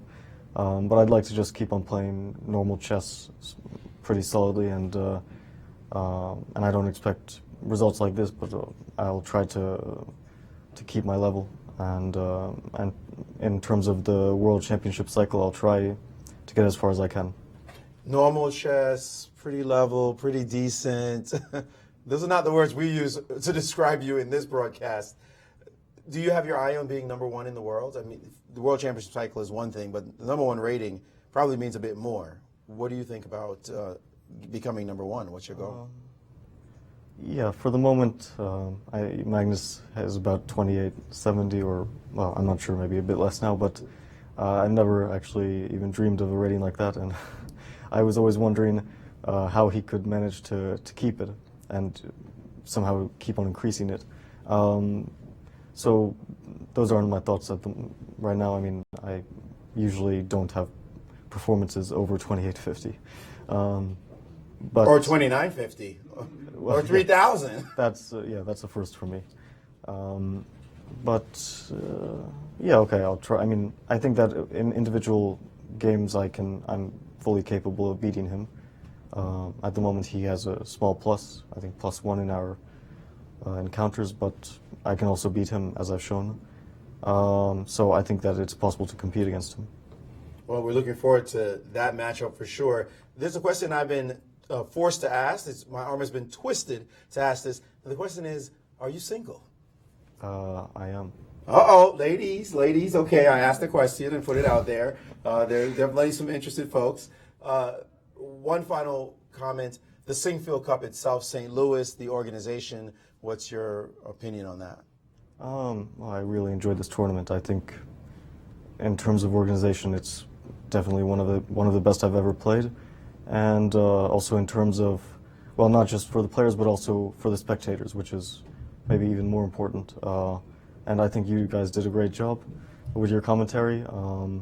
I didn't have so much of a chance to look at all the broadcasts, I mean, the recorded ones, but I had looked at a few, and yeah, I think that you guys did a great job, and Rex also did an amazing job with the tournament. Everything was at the highest level, and I think we showed it in terms of our play. We were all fighting and showing interesting chess, which is the most important thing. Well, thanks very much for the compliment. With play like yours, you make our job very easy. You know what, I apologize. I said the last question, but one more question. If re-invited, would you be back to the Sinquefield Cup? Sure. Just a little muted, sure. Always muted in responses. I'm sure they'll be inviting you back. Once again, congratulations on a fantastic performance. As a person who's seen a lot of chess and read a lot of chess history, to be able to witness your performance live has been a real treat. Thank you. Congratulations. Guys, our tournament champion, one fabulous Fabiano Caruana, the victor at the Sinquefield Cup. Guys? Our deepest congratulations, Fabi. You really entertained us and delighted us with your performance. That's and right. We wish you the best of success. I mean, it was really something special. Just about 3,100 performance rating here. Wow. Off the charts. Off the charts. Our final game, it does look like it's heading towards a draw. I was surprised it wasn't a draw with this little move You instead of. expected a repetition, Yeah. as did I. We got to this position, and Hikaru went for a forcing line where we saw a lot of trades, a lot of pieces coming off the boards. Right here, after this move, Queen C6, I believe, was played. Yes, indeed, Queen C6 was played. I expected, I think, as did you, Jen, Queen takes D6, setting up for a knight fork, a royal fork. However, instead of taking the queen and dropping a pawn, instead of taking the queen and dropping the pawn, MVL could reach into his own bag of tricks and force a perpetual check. Yeah, this is how I expected it to end. Repetition. But we didn't see Hikaru play queen takes d6.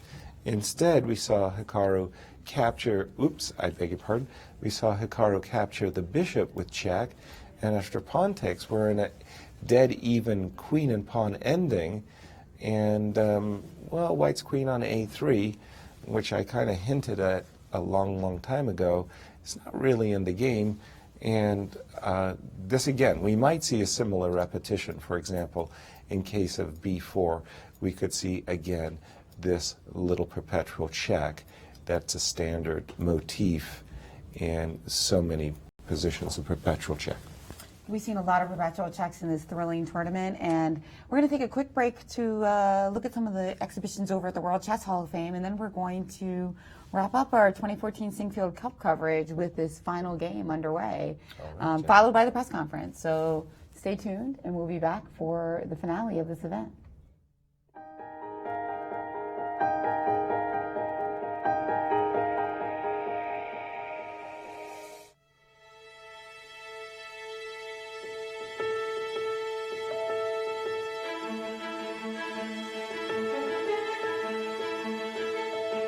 This project is called The Burning Boards, and it's a performance piece. Well, what inspired me, starting with a quote from Martin Heidegger, which says, "The possible ranks higher than the actual." When two people play, they interpret what other one might be thinking, and they anticipate the possible, and there's infinite amount of possibilities happening. And then when they make a move, it flattens out into one choice, and a myriad of possibilities becomes one actual decision. This event has been performed only twice before. The first time at the Whitney Museum of Art in New York City as part of their biennial, and then at the Orange County Museum in Southern California. When the performance begins, they start to melt at different speeds based on things like the wind, the air conditioning, people's breathing, the formation on the board. And the two players have to collaborate to remember what pieces are which, because it's very possible that your queen might melt shorter than a rook, and you have to remember which one it is. And in that way, a conflict could also result in collaboration. This piece was so perfect to be here in the middle of one of the greatest chess communities in the country, the chess community that I've seen come together time and again. Here at the Chess Club in St. Louis. I was surprised by how much the Grandmasters seemed to like it. I don't think that this is going to be turned into a professional sport, but yeah, I really enjoyed it.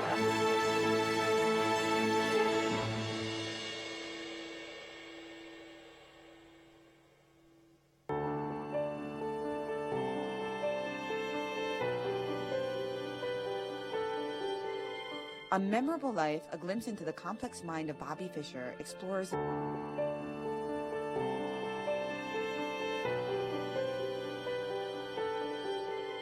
A Memorable Life, A Glimpse into the Complex Mind of Bobby Fischer explores the life and career of one of the greatest chess players of all time.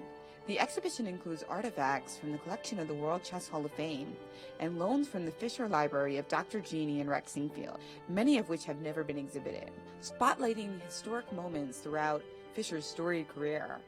The show includes displays dedicated to his early victories and studies with Jack Collins, the publication of My 60 Memorable Games, and the 1972 World Chess Championship.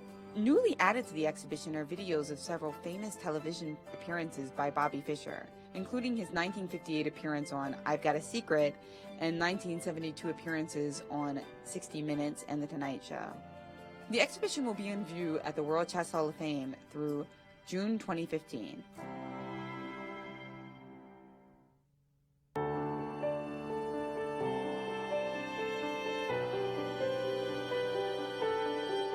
The World Chess Hall of Fame's exhibition, Keijin Kaino, Pieces and Performances, displays the artwork of two artists who use chess as a medium to create innovative performance art, including artist Glenn Kaino's Learn to Win or You Will Take Losing for Granted, a monumental chessboard with pieces made of bronze casts of the artist's own hands, as well as his one-hour paintings, which depict famous players.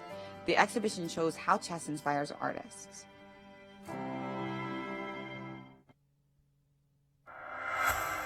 I'm Hikaru Nakamura. You're watching the Sinquefield Cup live in St. Louis. Hey, welcome back to the tail end of our coverage here of the 2014 Sinquefield Cup. Because it looks like this game, there's a lot of ways for it to head towards a draw. Right. We're going to wrap this game up as a draw and get ready for our press conference. The last few moves, by the way, I'm just a little bit worried that Hikaru might be blowing it a little bit. I had expected him to play b2, b4, And after b4, again, that same perpetual checking motif that is so common in queen endings would occur. Instead, he played this move g2, g3. And I thought that MVL was going to pounce and play check, king up, and queen d2, covering these two pawns on a5 and d6 while stopping white from playing b4. And I thought that, marginally speaking, slightly better for MVL. Instead, we saw MVL play king f7, and I think there are several ways now, once more, for white to go ahead and make a draw. So this is a good time to reflect on this tournament, which we've been doing a lot over the last couple of days. It's been such a great pleasure to do this and to work with both the crews at Spectrum Studios and Fat Chimp Studios. Absolutely, all the people here, just been a joy to work with, and the staff, absolutely. At the St. Louis Chess Club or the World Chess Hall of Fame. Everybody is on double duty here, right? Like Right. people aren't taking vacation days for Labor Day. And a shout out to all the good people at Leicester's too for providing such wonderful food, and it's just been a pleasure, just a pleasure to work with you, Jen, and with Maurice, most especially. You're my favorite commentators. You guys are my favorites. Oh, Yeah. There's always a love fest going on here in St. Louis. I tell you, the big event for me, the Millionaire Chess Open that's coming up in October, boy, when you're in St. Louis, you realize you have some really big shoes to fill. It's like, whoa, this is how a chess tournament ought to be every single time out. This is what we love to see in the United States. These kinds of events, super high quality, well run. The staff is friendly and fantastic. Any needs you have is immediately catered to best they can. Of course, the studios who put this on, Fat Chimp will be joining us for the Millionaire Chess Open. Just hanging out with the crew makes you feel good. It's just such a great place to be, St. Louis. And you talk about the food and the hotel, the Chase, everyone. Joy Bray, who refuses to come on camera and take any credit for anything, but without her, nothing happens. She's a fantastic leader. Tony Rich, of course, who doesn't mind a camera, by the way, but great guy. It just goes down the list. The list goes on and on. The amazing staff they have here and the quality and attention they put into making all their events fantastic. Indeed, Thank yes. you, Maurice. And after five or agree. 6 years, just the community coming around, you always seeing Mayor Slay coming to the tournaments, even tweeting at us, Gary Kasparov tweeting at us, just these legends and these stars. It's really awesome. Chess24, their platform, and also all of their daily articles. Right. I mean, of course, all of the major websites, posted lots of fascinating stuff. Right. Grandmaster Alejandro Ramirez and Ben Feingold, Farouja Nakobi, and Ian Rogers, in addition to their commentary here, offering some annotations which appear on ChessBase in particular, and the St. Louis Chess Club website. Right. So after the tournament, you can still go back and, in addition to rewatching our commentary, learn even more about the game. And all those nice memories. But truthfully, Jen, after all of this wonderful love fest and this thank you sharing. Bad? No. I come to the chess club today, and there's this little boy with his father, Chris and Stevie, and there's Stevie with his eyes as big as flying saucers as he's looking at his chess heroes, and just you realize you're doing it for the next generation. And they're so happy to see everybody here. And again, another shout out to the players, because I really want to say this and emphasize it so very much. Their cooperation, their willingness to go to Leicester's World Chess Hall of Fame, to sit down with Maurice, even after a most difficult defeat, and to share their thoughts, that's really special. And so thank you very, very much to all of the Sinquefield Cup players. And I know, great sportsmanship. I know Magnus Carlsen has so many fans, and as I understand today's game afterwards, he was mobbed, and he was very patient and gracious, and signing autographs for all his, and even selfies. I've seen him in a number of selfies. Okay. Everybody wants a selfie with Magnus. That's nice. I like it. So yeah, it's been absolutely wonderful. And as this Queen Endgame wraps up, it's just a great opportunity to again remind you Monday, Ultimate Move. You will get another chance to see your favorite players in the world battling. And this time, a little less serious, right? And I'm looking forward to that press conference, too. Featuring all 6 2014 Sinquefield Cup competitors. We've got a mix of rapid and blitz games, and they're going to involve Rex Sinquefield, the founder and president of the chess club, and Randy Sinquefield, the founder of Spectrum Studios.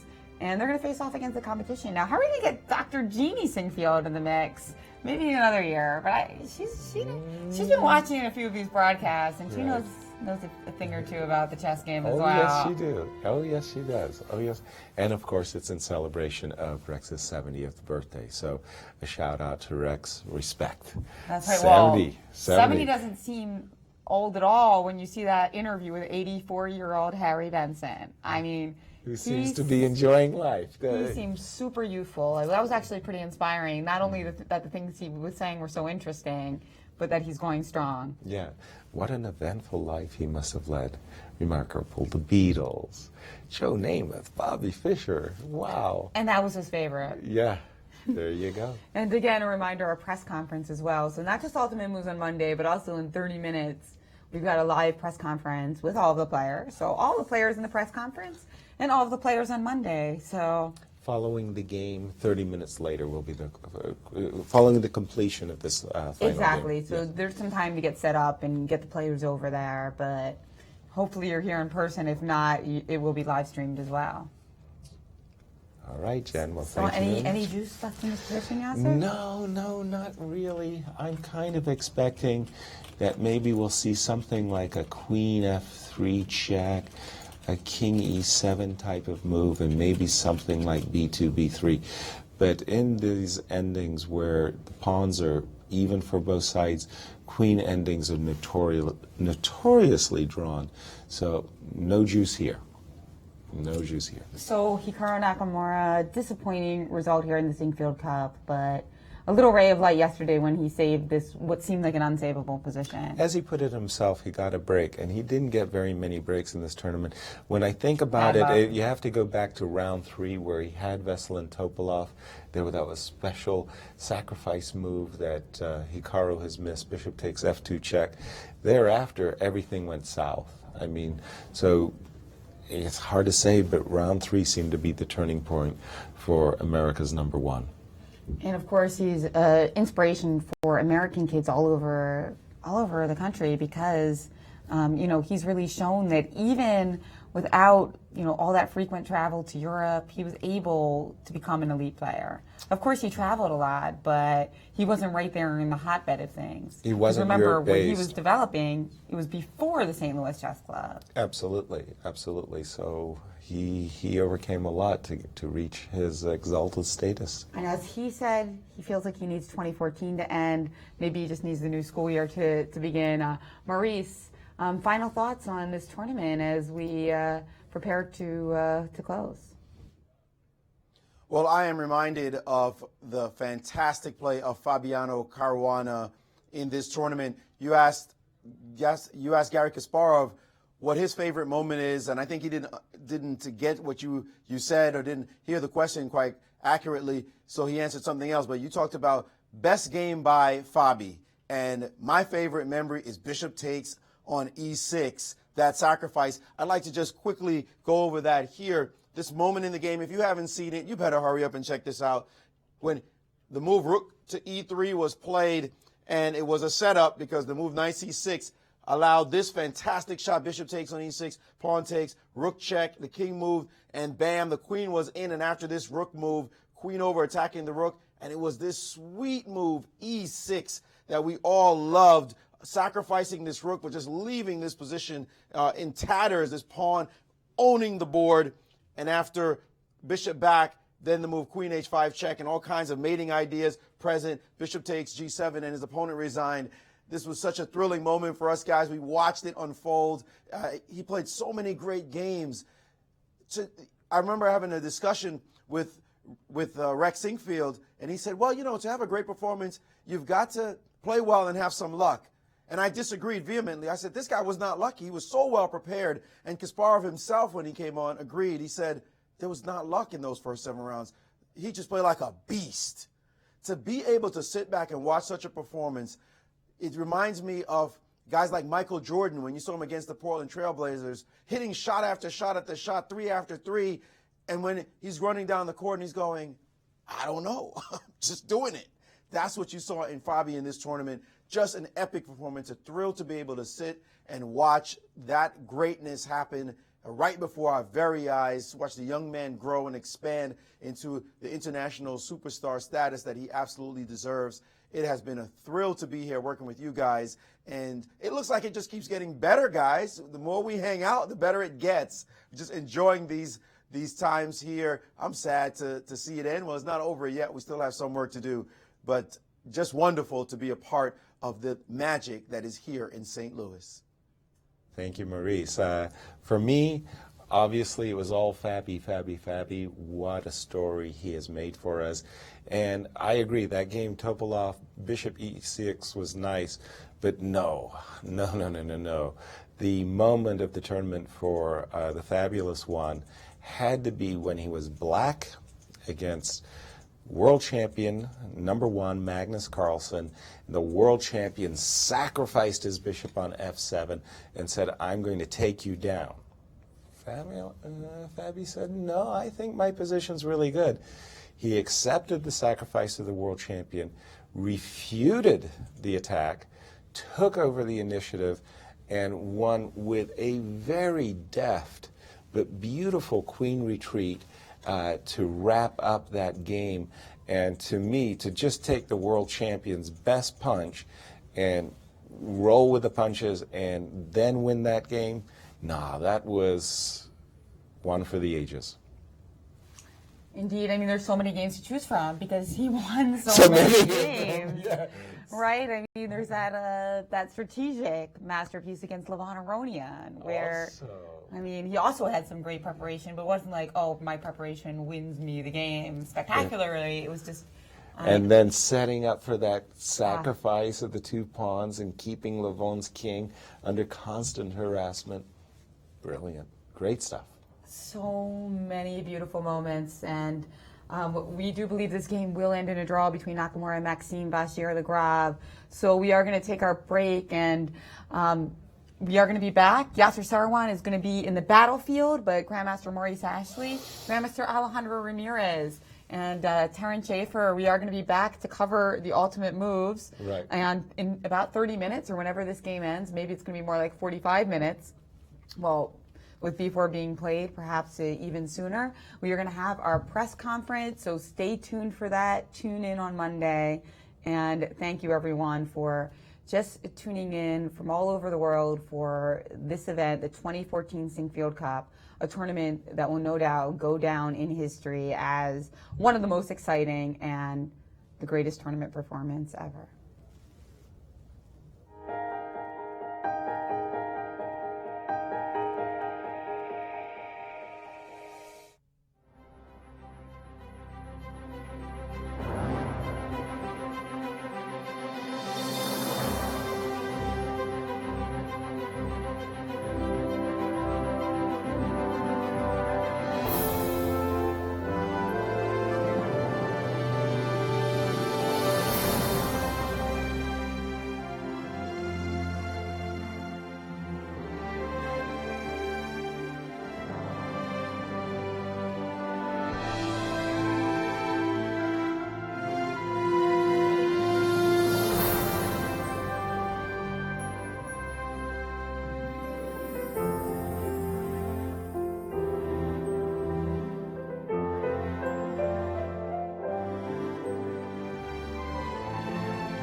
Hello, everyone, and welcome to the press conference wrapping up the 2014 Sinquefield Cup. I'm Tony Rich, the Executive Director of the Chess Club and Scholastic Center of St. Louis.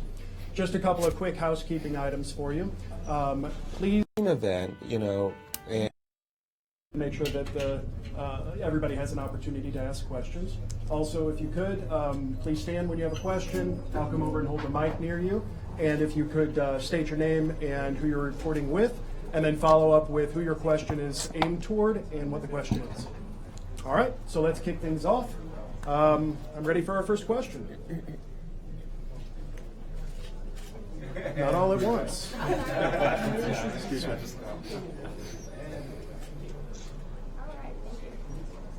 All right, of course, my question is for Magnus. You had not a best tournament, I guess. What are you going to do now to get back on the horse? Are you going to train more, or do you need some time off of chess? Oh, I'm from TV2 Norway, and my name is Kaya. I don't know. I think the tournament wasn't that bad. There were few details in a few of the games that prevented me from having a pretty solid tournament. So I think there's not that much that is wrong.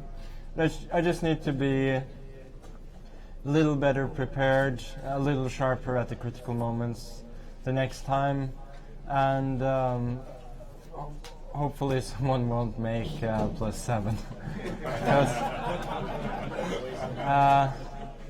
Regardless of what form I'm in, it's going to be hard to compete with that. Okay, next question.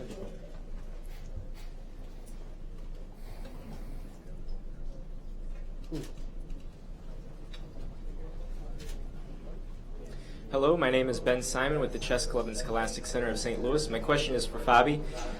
Since you left the United States about a decade ago, St. Louis has really emerged as a chess hub. What do you think the chess culture of the United States is these days? Has it changed? If so, how, or maybe even not? Okay, well, after Fischer became world champion, there was a huge boom in the United States. But yeah, after that it died out a bit, and I think that recently we're seeing a bit of an increase in interest in the United States in chess, and I think that's great. And I hope that it continues, that more top events are organized, and okay, we just have to thank Rex for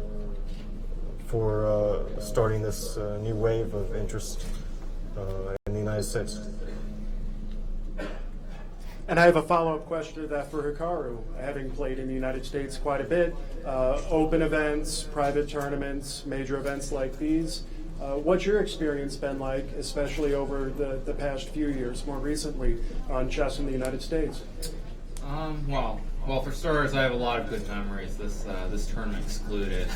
Unfortunately, it wasn't the best fun I ever had. But again, I think really it's due in large part to Rex and Jeannie Sinquefield. Without their contributions, I don't think any of this would have been possible.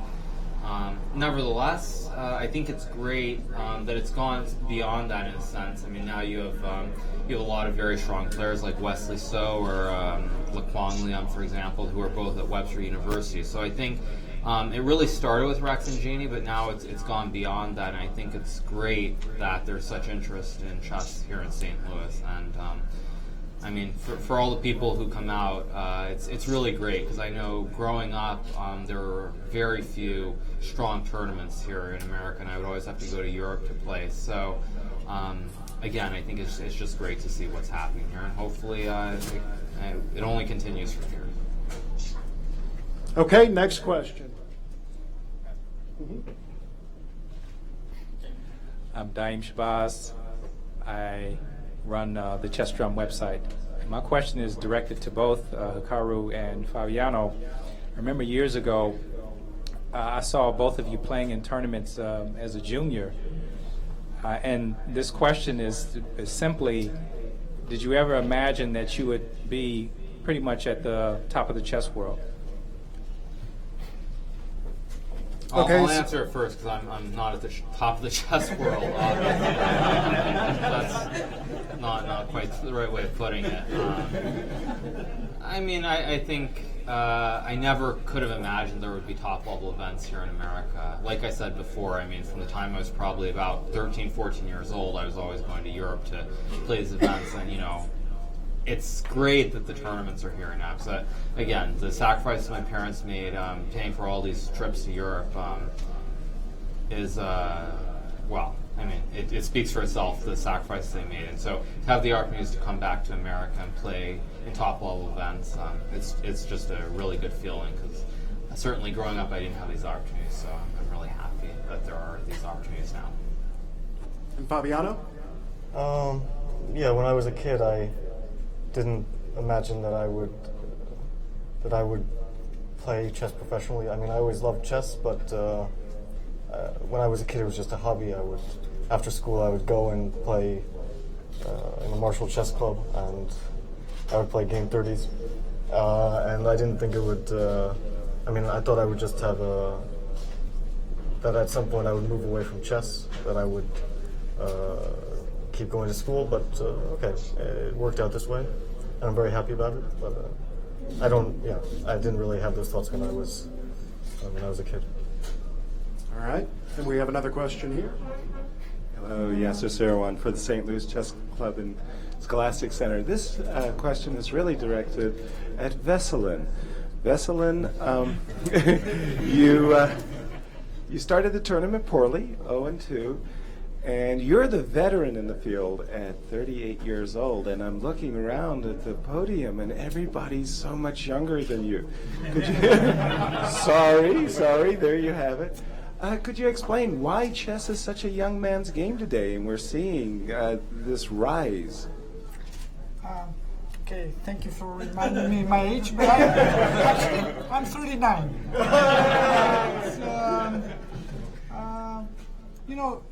Actually, I don't mind retiring, but for the moment, I don't see a reason, and it's very simple. It's just about memory. I guess it's a little bit of motivation and it's memory. Okay, the way chess has developed in the last years, it's more about new computer lines and all this stuff. So what we do basically many times before the game is to memorize long lines, and in that, of course, we cannot compete with youngsters. And then, of course, in games that last long, obviously, youngsters, they kind of recover much easier and quicker, and that's it, I guess. And it's a little bit also motivation. But okay, again, if you know Korchnoi, even when he was 80, he was still very motivated, so it's very personal. Okay, our next question. Hi, I'm Mike Klein with Chess.com. I'd like to ask a question of Fabiano's 5 competitors. If you could sum up his performance using a single word. So maybe we could start over with Hikaru and work our way over. Well, I'll say fantastico, to put it in Italian. You know what I mean. Yeah. No, it's like really memorable. I mean, it will stay in the history, I guess. Depressing.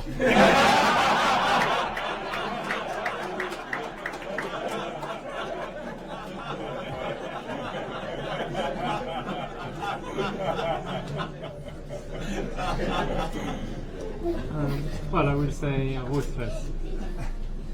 Again, sorry? Ruthless. Ruthless. Well, surprising. And maybe the winner himself. I have to say thanks to Levon. I was also surprised, so yeah, I'd say surprising as well. And Levon, we had a question submitted for you also. Will you speak about your recent surgery and how that may have impacted your play here in St. Louis? Didn't impact anything. No? Just played terribly. So don't really have any excuses, and I don't want to come up with any. Okay. Next question. Mr. Nakamura, A lot of Norwegian viewers were wondering why you were wearing a New York Red Bulls jersey with the number 32 one of these days. Okay, well, Red Bull happens to be one of my main sponsors. It's more about the can as opposed to a shirt, but nevertheless, I felt like wearing it. That being said, I've now have a 0-3 record with it. I've lost twice to Magnus, and I lost to, I think it was Vessel in here, so I don't think you'll be seeing much more of that shirt for a while. We'll have to find you a new football coach. Okay, next question from the audience. Okay, I'll try. Oh, hang on. I'll try one of these that we also had submitted. This one's for Vessel and Topolov. The Sinquefield Cup is good proof that a youth movement is happening in chess, but you are looking stronger than ever at 39. Can you speak a little bit about the advantages of experience, to follow up on Yasser's question, and the advantages of just kind of the knowledge that you've built up over the years you've played chess? It's main advantage is I'm just very relaxed and not really, I don't know, don't really play so much about result and don't try to prove anything, just enjoy, really. And of course, but basically there are many more disadvantages. Thank you. Next question, please. Ben. Hi, Ben Simon with the Chess Club once again. Magnus, out of respect for your tournament play this go-around, a lot of people have been foregoing this question. But following in Garry Kasparov's footsteps, if the FIDE title match doesn't come together for you, will you retain your title, in your mind, as the real classical world champion? That's a good question, but not one that I can answer, unfortunately. Okay. This next question was submitted for Fabiano. Your 7-win streak really set the chess world on fire. Would you describe how the ALS Ice Bucket Challenge you did just before, which now has 20,000 hits on YouTube, by the way, may have impacted that start, and will you try it again? I hope that wasn't the reason why I played so well. Otherwise, everyone will start doing it, and then I'm not sure what will happen. But okay, it was just. I was just enjoying everything when I came to St. Louis, and I was feeling good. And I think the fact that I did that was a reflection on the fact that I felt was just feeling good and ready to play. I don't think it had a direct impact on my play, though. Okay, another question? Let's do it. Danny Wrench with Chess.com. This question's for Maxime. I was wondering how you felt about your performance, maybe for the first time. I guess no one's ever played in a tournament this strong before. But for you playing in a tournament of this caliber, having 2 games against all of these peers that are more higher rated than you coming into the event, how you feel about your performance and what you will take back to the drawing board as far as your preparation and as far as other things you may not have executed well over the board. Thanks. Well, first of all, I hope I learned a lot, because it was not the first time I played in a tournament, a very strong tournament, but it was definitely the first time that I would play 10 games in a row against these guys. And so I hope I learned a lot, but I'm not satisfied with my play in general, especially in the second half. I was playing a bit lousy, I was lacking something that, well, I will be able to describe, but maybe later after I take some time to reflect on the event. But I was very happy to play here, of course. Okay, this next question is for Hikaru Nakamura. Can you explain or describe what your thoughts are on the current FIDE World Championship cycle, including the Grand Prix events, candidates matches, and the general state of chess within FIDE? Okay, that's an interesting question.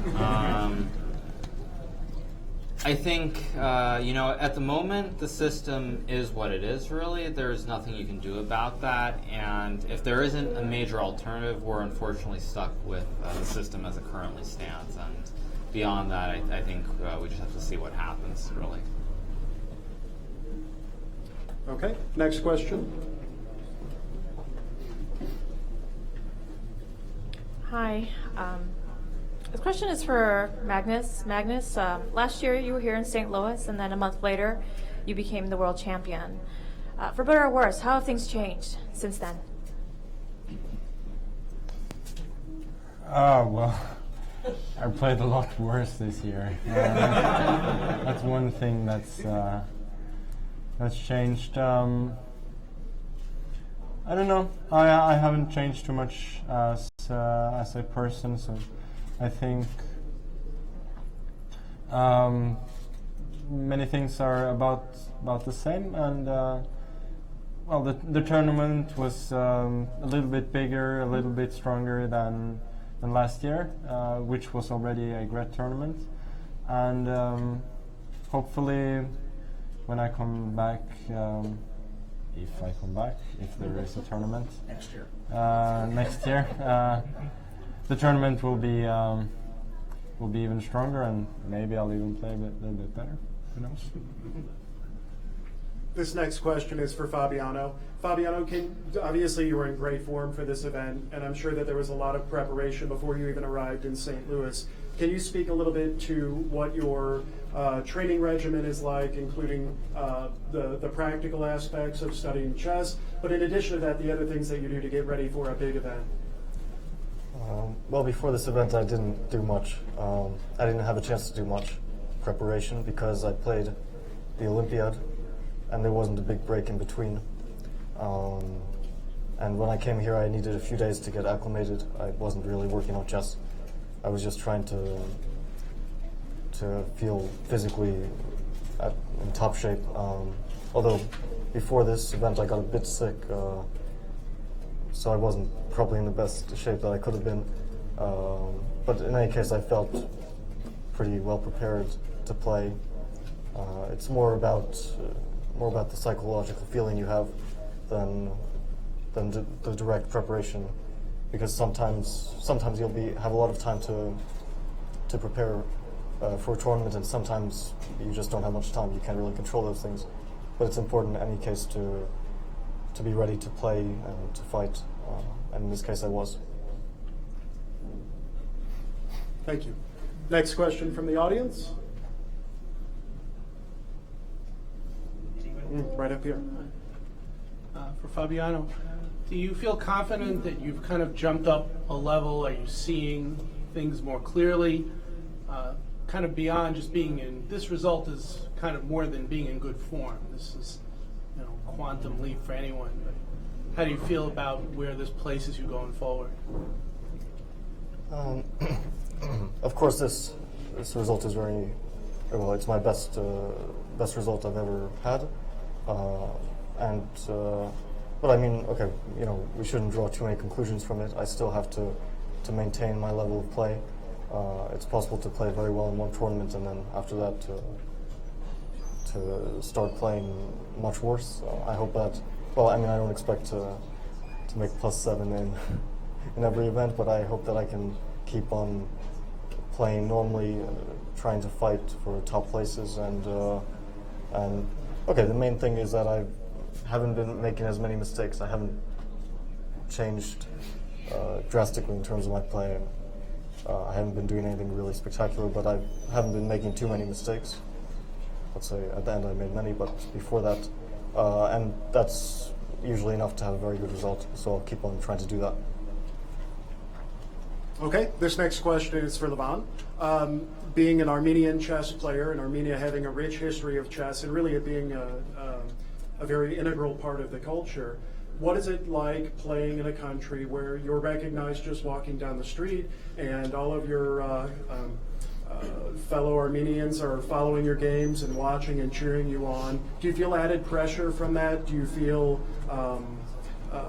that you owe your fans then something? Well, as a more or less a good player. I I think more and not less. Not counting my play in the Sinquefield Cup, I have to say that I get the luxury of, being congratulated, being cheered for. But of course, it has the downside. When I have a terrible tournament, everybody comes to me and just starts swearing. And I had this one guy. This is a funny story. This one guy I know who loves to make some bets. So I had this ridiculous tournament, more ridiculous than here actually. Surprise, surprise. In the candidates this year. So the guy approaches me and he says, "Well, if you were going to lose on purpose, why didn't you tell me? I made bets on you. I've lost a lot of money." So yeah, that's the downside. Okay, our next question. Jay Stallings with Coach Jay's Chess Academy. I'm a chess coach, and my students always look up to you guys as great role models. We saw in this tournament Veselin Topalov start out 0-2 and had a great tournament after that, played very well. And we also saw that some of you had tournaments that you're not happy with. How do you recover from an 0-2 start? And how do you recover from a tournament that's not your best tournament to come back strong in the next event? If Veselin and anybody else who feels like they need to come back can mention an answer. Thank you. Well, maybe the advantage of getting older is that also you use your memory. So you next day you just forget. Don't remember anymore.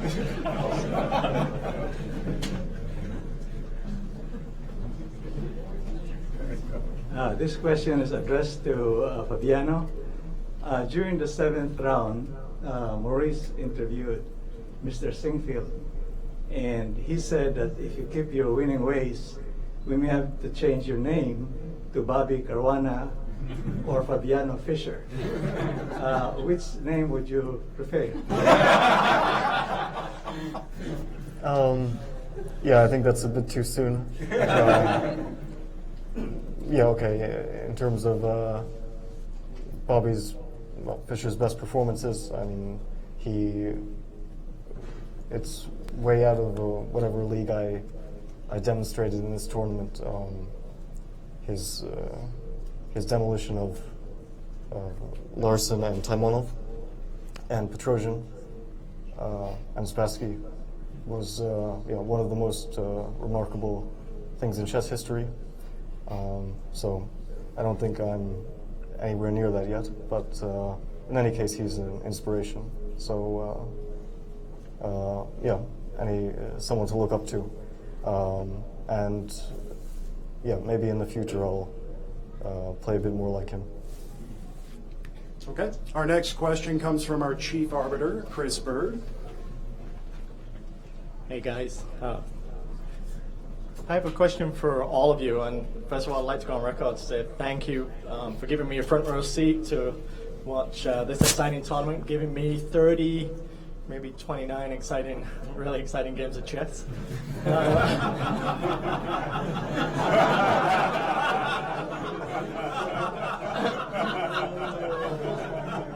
Anyway, so a question to everyone. If you had to pick your own, starting with Hikaru, if you had to pick what you consider to be the best game that was played in this event, which, yourself included, you can choose your own games or any of the others, which game would it be?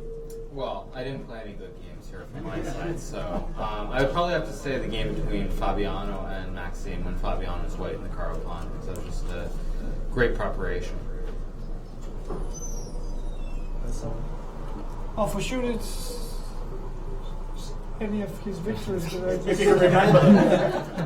Can't remember. Don't remember. There are too many.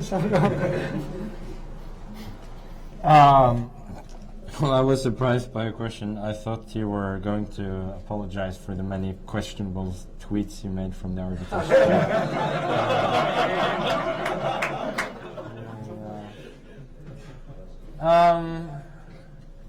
No, I actually really liked Fabiano's game from the first round with Vestlin.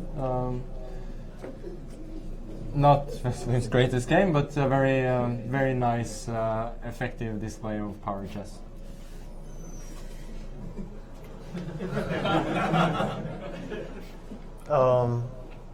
Yeah, I'm not sure.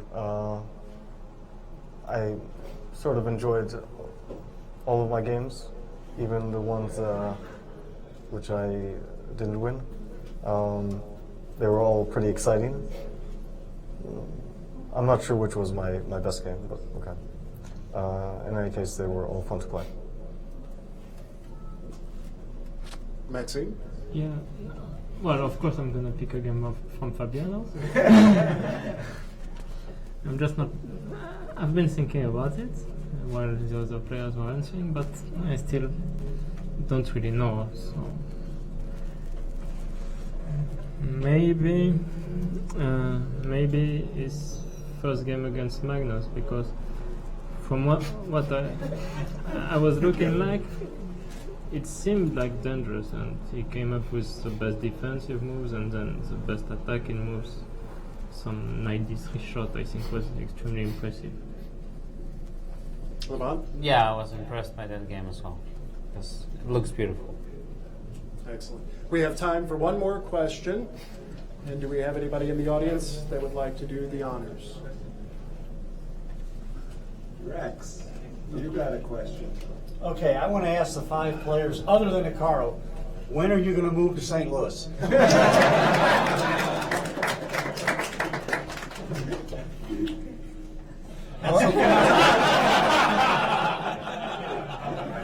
Maybe put you in a good place. Maybe if I could rephrase the question just a little bit. As you know, obviously, thanks to the Sinquefields, there is this resurgence of chess in the United States. It seems that many chess players, including Vishy Anand, have decided to move to Europe due to the proximity of all the major events. As you see more and more tournaments like these in the United States, do you think top players like yourselves or others would consider the United States as their home base?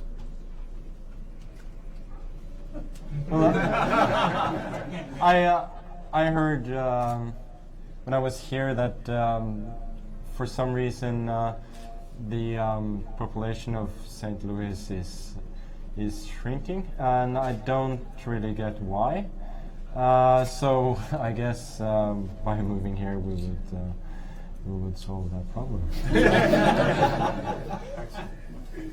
Okay, I want to thank all the players very much for joining us at this press conference. You have been amazing sports.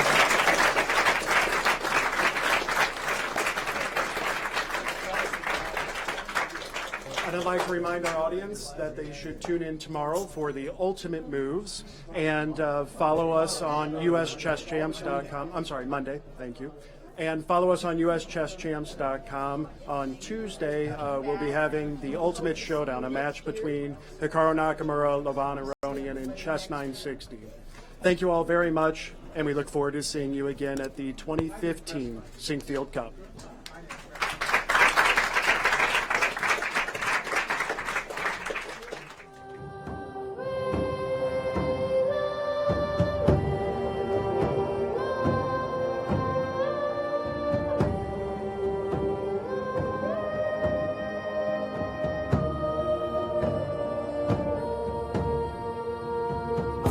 Welcome to the 2014 Sinquefield Cup, the strongest chess tournament in history. It looks as though Caruana has wrapped up the game and Topalov resigned. Pretty sweet start for the youngest player in our tournament. Sort of similar to the Norway chess tournament. He won his first 2 games before he ran out of steam and lost a couple of games. I think it's a great start, but I have to stay vigilant till the end. it's going to be all over quite soon. Magnus Carlsen is losing. He played a line that does not work. World champion Magnus Carlsen in disarray. Look at him at the Look at board. him with his head in his hands. We Just don't see this. unbelievable. You cannot believe what has taken place here in the third round of the Sinquefield Cup. My play was not so great today, but let's not draw too many conclusions yet. There's nothing else to say about this tournament right now except Fabiano. Fabiano Caruana, 7-0 in the Sinquefield Cup. If Magnus was doing it, we wouldn't be so surprised, I guess. But for me, it's pretty unusual. We have our Sinquefield Cup champion, Fabiano Caruana. Fabiano's playing, he's playing proper chess. It's an amazing result. That will be one of the great results ever.